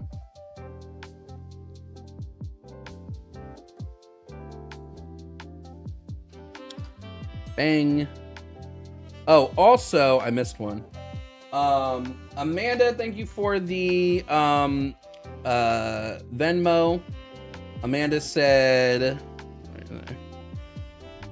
by effectively targeting trans people doesn't mean deporting trans citizens, but detaining, beating the shit out of, or just putting a bullet in their back is a real possibility. I don't know how to keep my wife safe.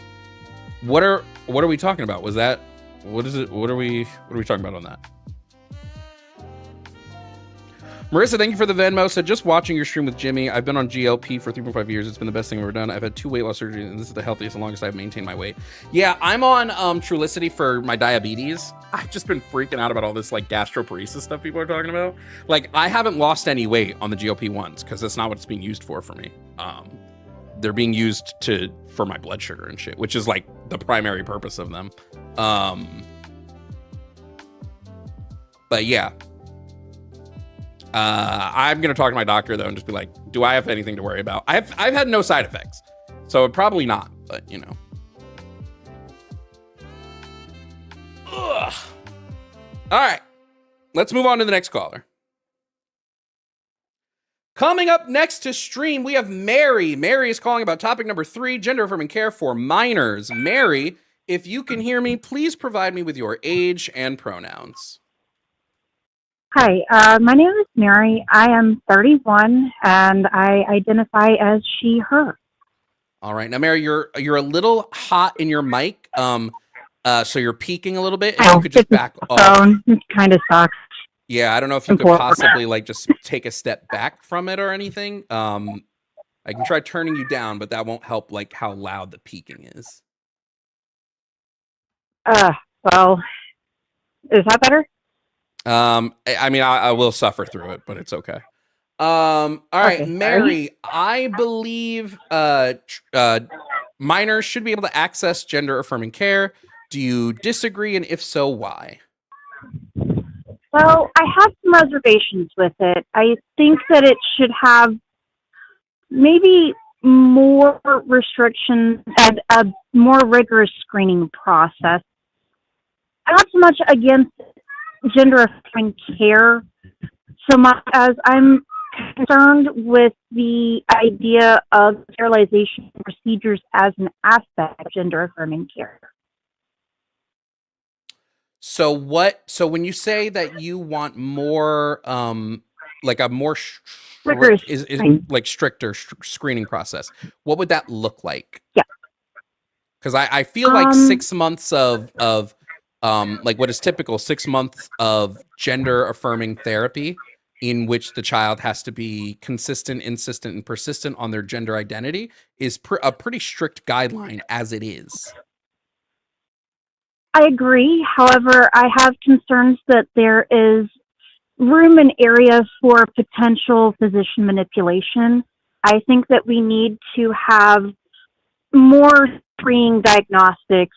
I think that there needs to be, instead of just having one, possibly two physicians in charge of the screening process as is currently being partaken in, I think that we need to have it undergo an ethical board type review with more than 2, possibly 3 to 5 physicians screening candidates to be absolutely certain that there is a threshold for preventing potential future harm. I'm more concerned with downstream consequence. So I guess my issue with this would be there's no evidence that the current screening processes are lacking. We would see this when we're looking at both the detransition rate, the regret rate, and the desistance rate. So with all that in mind, I don't see a necessity to increase the screening processes. And actually what we've seen, and I wonder if I can pull that study back up, is that children who are made to wait longer tend to have worse outcomes than the children who are minors. I'm not wanting them to have to wait longer. Well, they would have to if the screening process is a bit stricter, right? Thorough. Well, if it was more thorough, they'd have to wait a little bit I'm not longer. saying. Like if you're going from No, I'm just not saying delay the care. I'm saying. But wait, Mary, ensure that the screening process is more thorough. But 1 second. If you're saying now they have to be screened by a board of 5 or more physicians, right? Well, now those 5 or more physicians can't see as many people in as short of a time as one person can, right? You're like, this would inevitably delay care. I don't believe that it's mutually exclusive to timely care, but I definitely could see that potential. I think there are ways to navigate around that, though. But again, what would be the need for it? Again, if based on the evidence we have, the detransition rate is low, the regret rate is low, and the rate of desisting after any medical intervention is low. If all of those rates are low, we don't really have an issue with people accessing the care either through physician manipulation or other. Because those people would fall on, those people would detransition, they would regret, or they would desist. Well, I see that point of it, and I do agree that it might seem a bit more unnecessary, but on the basis of it's also to prevent litigious liability. So a lot of these institutions are currently in the hot seat right now, and that's because the care that's being provided, there's outliers that are coming back up and saying, hey, I regretted that, I felt coerced, or that and the other. And it helped kind of narrow in and help prevent some of that.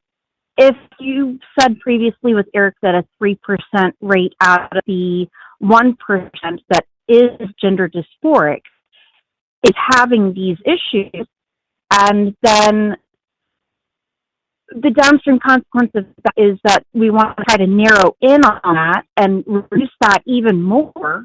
Well, Yeah, but you would if have we to you would can, have to demonstrate. So here's without my causing issue. harm, then shouldn't we? I have an issue here because you would have to demonstrate that any of these things are happening to a statistically significant like degree, right? Like and I don't think that that's necessarily possible to demonstrate.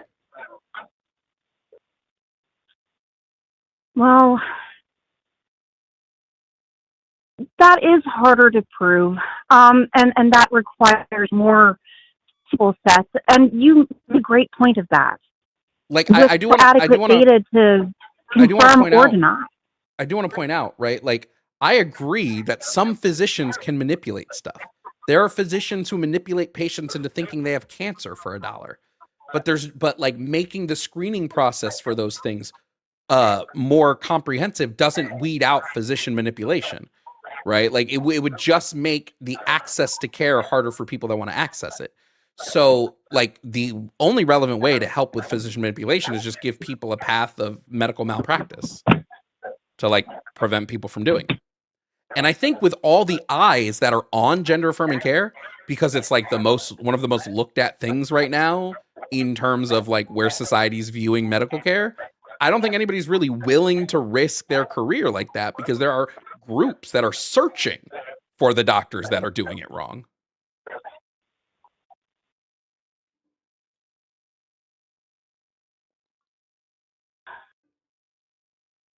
That's a good point. Yeah. It's a very good point.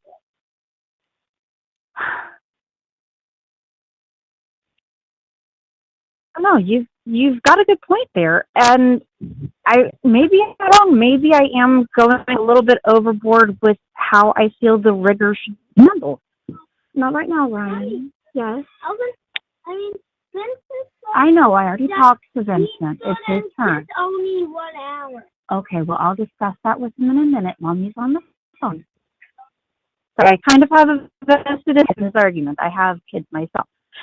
No, that's fine. I think it's Getting time to natural. even- I think it's Yeah. natural that people have sort of a knee-jerk reaction when it comes to things that deal with kids. I think that's totally natural. Even at the start of my learning about gender, and Duty of learning about protection. sex, and learning about gender incongruence and all that, I was like, at the very start of it, I was like, well, maybe we shouldn't let children access gender affirming care. And then I researched it and was like, oh no, it's actually even our guidelines that we have now, per the research we have, seem to be too strict because there are people that are suffering by not being able to access these treatment methods. So it actually looks like we're being too strict on the guidelines. So I would just say, like, if understanding the points that I've made, hopefully that will lead you to go, okay, well, maybe it is actually this is a good treatment. It's effective, it's safe, and it is leading to better outcomes in the population group. Well, I certainly hope it is helpful, but I do have concerns about the lack of fully informed consent of minors. They're not old enough to enter into a really binding contract. Okay. So really quickly, I don't know if they fully grasp the gravity. Okay, I want you to think about this, Mary, because you have children, right? Your children, I don't know their ages, you don't need to tell me. Your children can't medically consent to care. They just can't. You as the parent medically consent. Right. In almost every instance of gender affirming care, you're not going to really find an instance of a child accessing that care without parental consent, because the parents and the doctors make medical decisions for their children. Now, what we do for children is they assent to medical care. So they don't consent, they assent, which is just the doctors will sit them down. Depends on the age. In most states, I think it's 13 or 14 is when you can medically assent. The doctor sits you down, and most doctors will do this well before, but that's like the legal age, I think, of assent is 14. But like they sit you down and say, this is the treatment we're going through. This is what the potential of harm are. This is what may happen. This is what we're trying to accomplish. And kids sort of, they just make sure that the kids are aware of what's happening to them. Now, if a kid is super obstinate about it not happening, that puts you into a legal gray area. Some doctors will say because of the obstinance of the kid, we're not going to do these. But if that was the case with gender affirming care, if a child was super obstinate about it, they wouldn't even be recommended the care to begin with. Because it's only ever recommended to kids that we find a need for it in which they're expressing their gender that way. If the kid gets like pubertal suppressants and is like, no, I don't want to take this. I don't want to take this. I don't want to take this. Okay, don't take it. It's you. It's like, what? Why did you waste my time bringing me to the doctor's office if you don't even want this medication? So I think that this idea that like kids can't, because it's not about consenting to the care. It's about kids being able to relevantly tell you what their identities are, and us as adults doing the type of medical care that is going to best treat whatever is ailing them. And we know that children with severe gender dysphoria face significantly higher rates of suicide, of self-harm, of depression, of anxiety, of socially anxious behavior, of detachment disorders, of all of these things. And we know, based on the research, that gender-affirming medical care is part of, it's not solely, but it's part of a treatment plan, along with support and guidance that lowers all of these rates and gives them better outcomes in the future. In a large majority of cases, yes, I agree.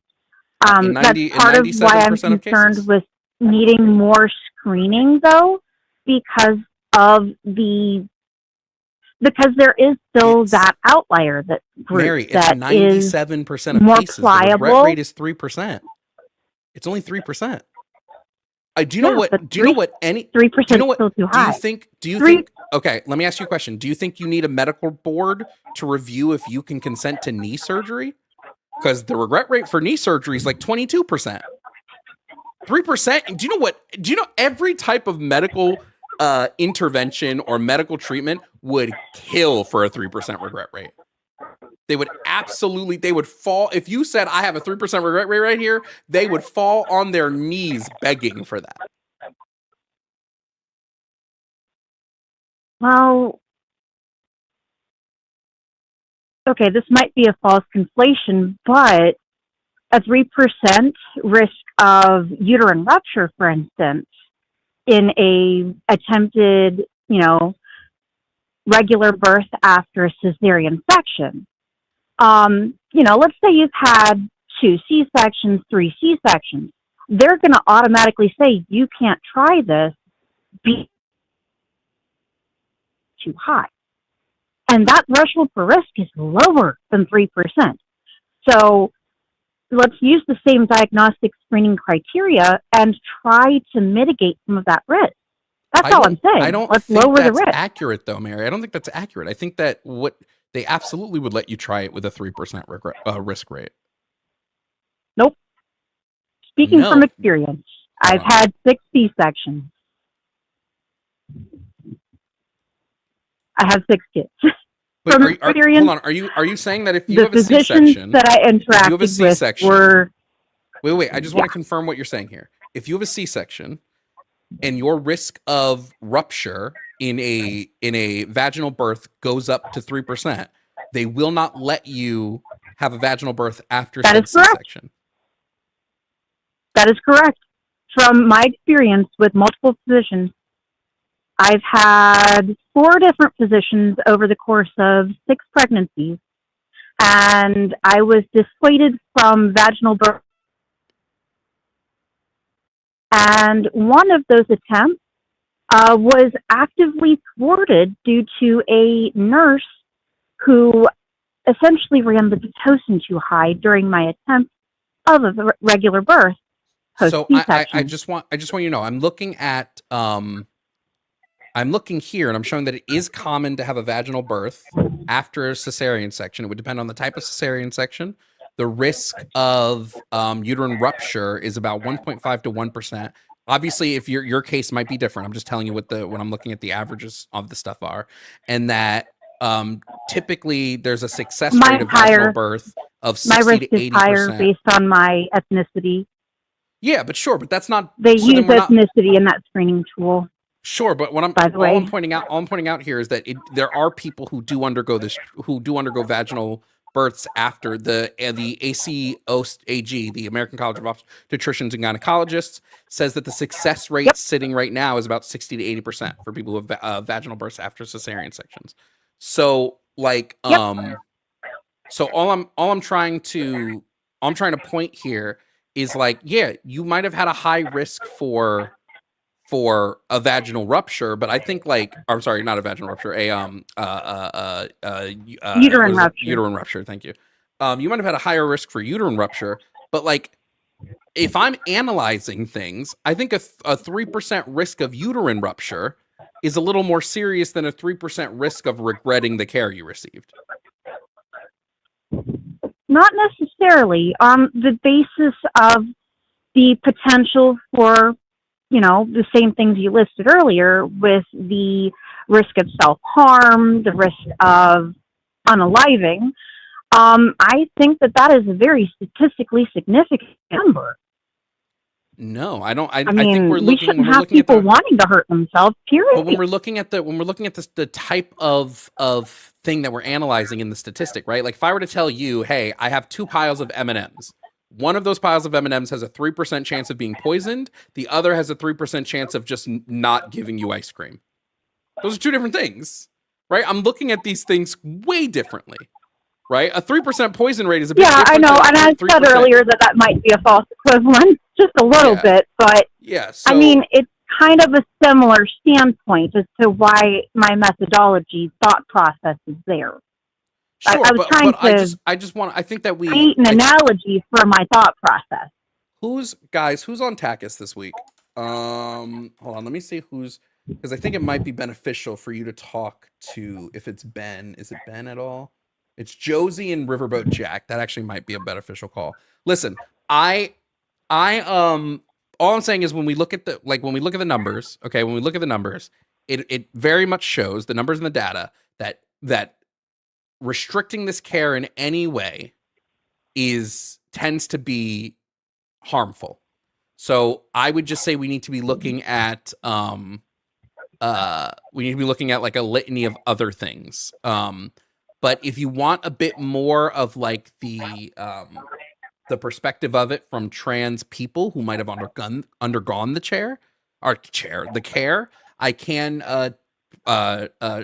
tell you what I would tell you is to call TACUS, which is the Transatlantic Call-In Show, which happens on the line every Thursday at it's 3 p.m. Eastern. So if you have the ability to call them, they'll be live this Thursday. They will be able to actually walk you through, because all I can do is I can consistently tell you these are the numbers, but I can't walk you through what either waiting for the care or experiencing the care, what that is like for a person who is trans. I can't tell you any of that. Because you lack the experience in it, and I totally get that. Yeah, I'm not trans, so I have no clue what any of that is like. I can just tell you the research data and things like that. Yeah, no, I get it. But I would hope that you start to think through the stance a little bit, is my only hope. Don't let me forget to bring this point up, though, because when it comes to especially when you're dealing with a trans identifying male who is starting off life biologically female, if they do go through a sterilization procedure called the hysterectomy, it can have long-term consequences on their bone density, and that can actually affect their lifespan. I know Eric argued that, but he wasn't really getting to the specifics of it. My only issue with that is so can a million treatments for a million things. Like we're just looking at what could cause osteoporosis. A million. Like we're not denying. I don't deny ever that there are side effects of gender affirming care, because there are side effects to literally every medical care. What I say and what is consistent in all medicine is we need to do a benefit and risk analysis of the care, of the side effects, and of the like benefits. And if for your treatment, whoever the individual is, if the benefits outweigh the risk, then we go with that treatment method. Right? We would never do this for any other form of care where we go, well, there's side effects, so we don't let kids access it. Right? No, we do this for almost every care. Like for almost every form of care, it's a benefit or risk analysis. Now, the osteoporosis thing, I think, is blown out of proportion. Yes, you can have bone density issues, but also when you're on HRT, it can actually like help your bone density. I mean, when you have like a trans boy who's taking testosterone, they're actually going to notice that the bone density gets a little higher. So it's not like a 1-to-1 thing, right? I think a lot of people I don't want to say run with false information because it's not fake information, but I think a lot of people misinterpret the data to make gender affirming care sound more harmful than it actually is. Well, that's a fair point. And you do bring up another important point there. With human, like, reproductive hormone replacement, that can actually help with preventing osteoporosis, and it can delay it. But that's also not every instance of gender affirming care is going to use that. There are instances where just the hysterectomy is performed and then there's no hormone replacement therapy. And that's actually a lot more common than you realize, especially for women that need that hysterectomy for, life-saving care. So a lot of the times they're not getting that replacement therapy. I need to cut you off a little bit, Mary, because somebody did vote you off the island. Specifically because you used the phrase. Oh. I think you used the phrase trans-identifying male. Is that true? Is that a phrase you used? I believe I did. I wasn't sure how to phrase it though. I would never phrase it that way, right? Because that's the problem. Is that's just an invalid. I want to give you a little because I think you might be receptive to this, and I think you might not have said it. I got voted for terminology. But here's the thing. I didn't say it to be disgraceful or disrespectful. But I know, but you have to understand, like, a lot of things. Because I think you'll be receptive to this, so I'm going to try to speak to you like on like level out with you person to person. A lot of people might have language that they've stored in their brain that even though on the face to them it doesn't feel like bad language, it doesn't feel like offensive language, it doesn't feel like any of that. But on the forefront, when the person that language is being used against hears it, they're hearing something different. So a trans man, right? When you say like trans identifying male, if you're talking about a trans man, like that's invalidating them and they're like you're refusing to call them a man. If you're talking about a trans woman, you're refusing to call them a woman. It's invalidating who they are at their core. And it most of the time will come from a place where somebody's like uncomfortable in referring to them and what they actually are. Which gets I'm telling you this because I feel like you'll be receptive to it. Other people I would have just booted and been like, get out. But I feel like you're a little more receptive to it, so I wanted you to understand to know not to say that because that can come off as very negative, and I wasn't even thinking that could trigger someone. I am so sorry. That was not my intention. Just trying to speak clinically. So so we don't use it to invalidate. Do they still want to boot me? Because I totally get that. Sorry. Yeah, the boot is there, but I would say call Takis on Thursday. Talk to Josie and Jack because they'll be able to. It's on a channel. It's called The Line. They do debate call-in shows like I do. Takis is Thursday at 3 p.m. Eastern. So call them, and they'll be able to get you a bit more of that information. It was good debating with you, at least for the while. Yeah, no, it's totally fine. The debate lasted 25 minutes, so it wasn't bad. What is that? God, I'm sorry. No problem, Mary. You have a good rest of your day. We're going to close up after that. Remember, when the show ends, we are going to redirect over to Red Mirror Media, where we're going to premiere the newest episode of the Critical Mass podcast, and we're going to all watch it live together. This episode is me, and I'm interviewing Amir Talai, who is the voice actor for Alistair on Has Been Hotel. So if you're excited to watch that, just hang out. If you're in the YouTube stream, if you're on the Twitch stream, you got to move over to YouTube when it's done so you can catch it. But if you're on the YouTube stream, come on over, and we're going to get that. I also hope she calls Takis. I need Takis to be like, Jovan sends us a bunch of calls because I send so many people over to Takis. So yeah. I be sending people over to Takis like crazy, bro. So we're gonna take this last call. This will be the last call of the day today. So yeah, this will be the last call. Let me just name that last call that we just had.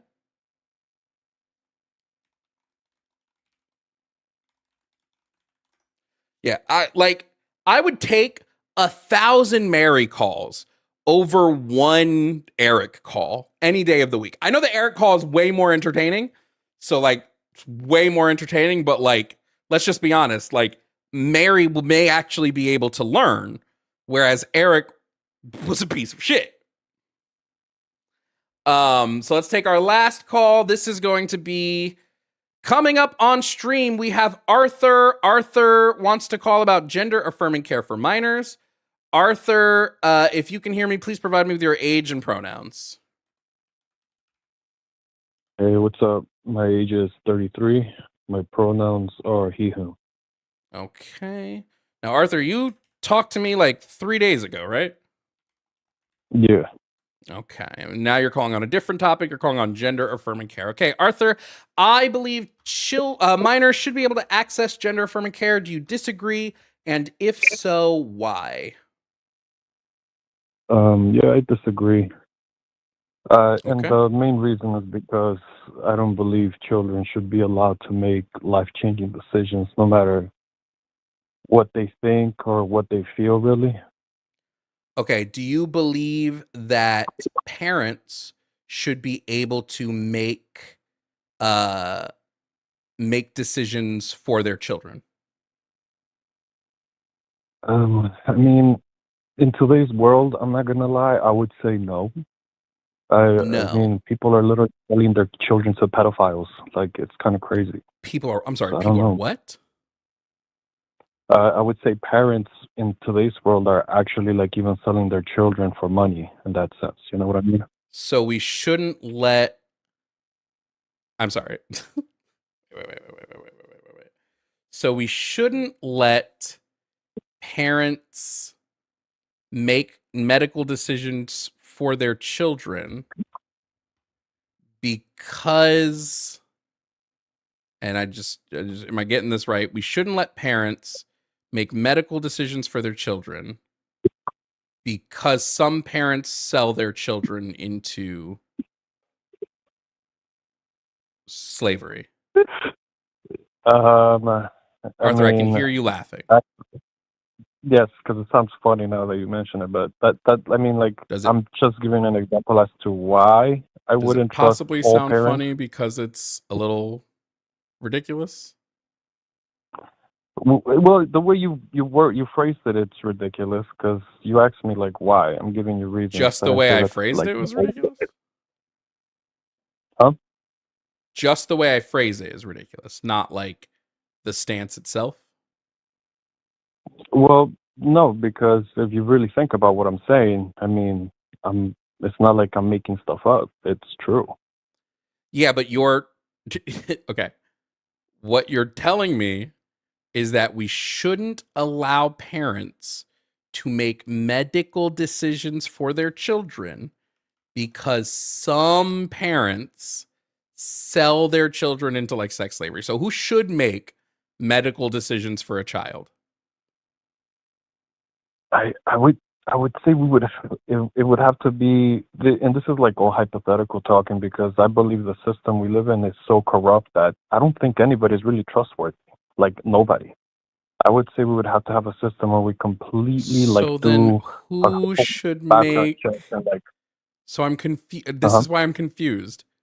Who should make the decisions for who should make the decisions. I'm just so lost. Like I said, there's, in my opinion, right now in the world we live in today, I don't believe there's really any qualified individual to make a decision like that. So then how do kids get medical care?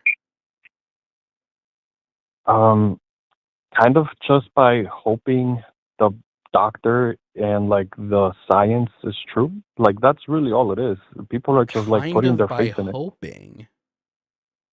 No, because it's not 100%. It's not. But It you doesn't don't work all the time. Like you wait. said earlier, there's 3% regret rate in them. So Hold it's on, not hold like on, hold on, 100%. hold on.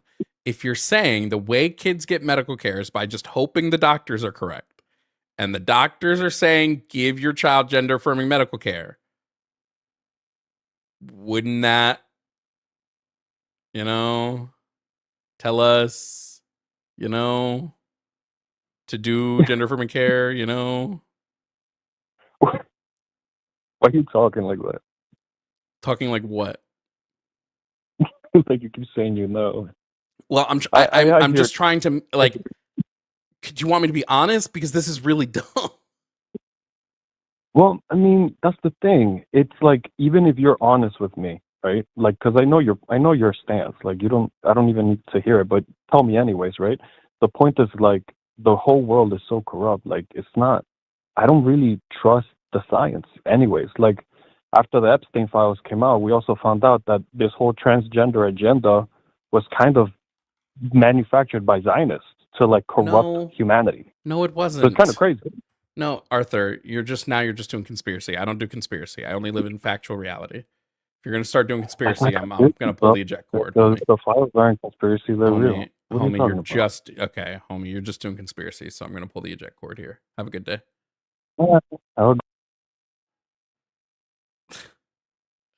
Well, sheep, I was gonna wait the 20 minutes, but I'm not doing conspiracy. Sorry. I'm not doing that shit, dog.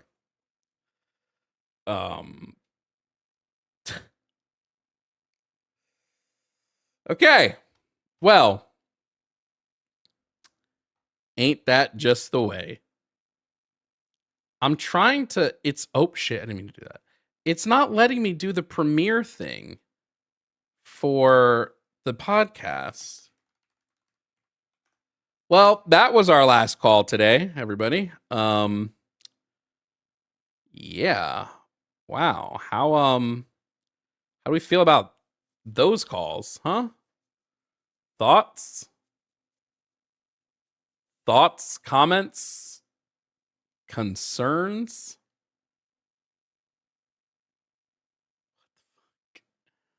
Well, I guess we're just gonna publish the live and it won't premiere where we can all watch it together. That's so weird.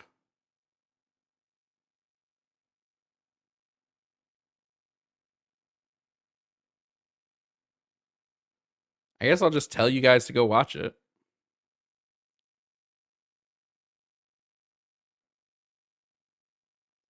Wait, isn't this it right here?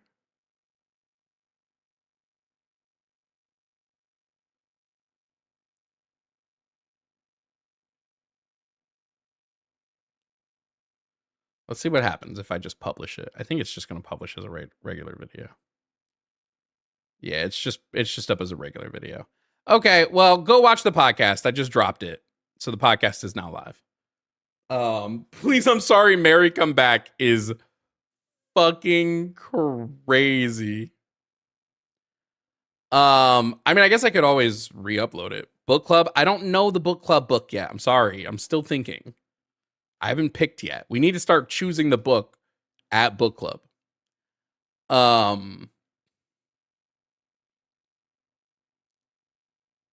Anyway. Good stream.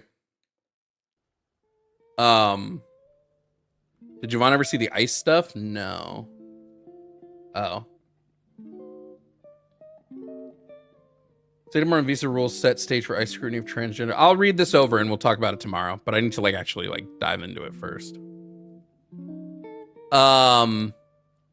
Thank you guys for hanging out with me. Thank you for being here. And thank you for chilling. Go watch the podcast. Go there right now. Go to Red Mirror Media and watch the podcast right now. I can't redirect you there because it didn't do the live thing. It didn't do the premiere like I wanted it to. So I can't redirect you to it. So go watch it. Thank you.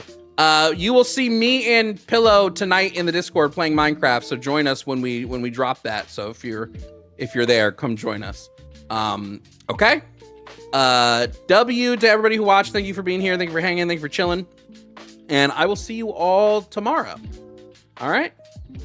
Good.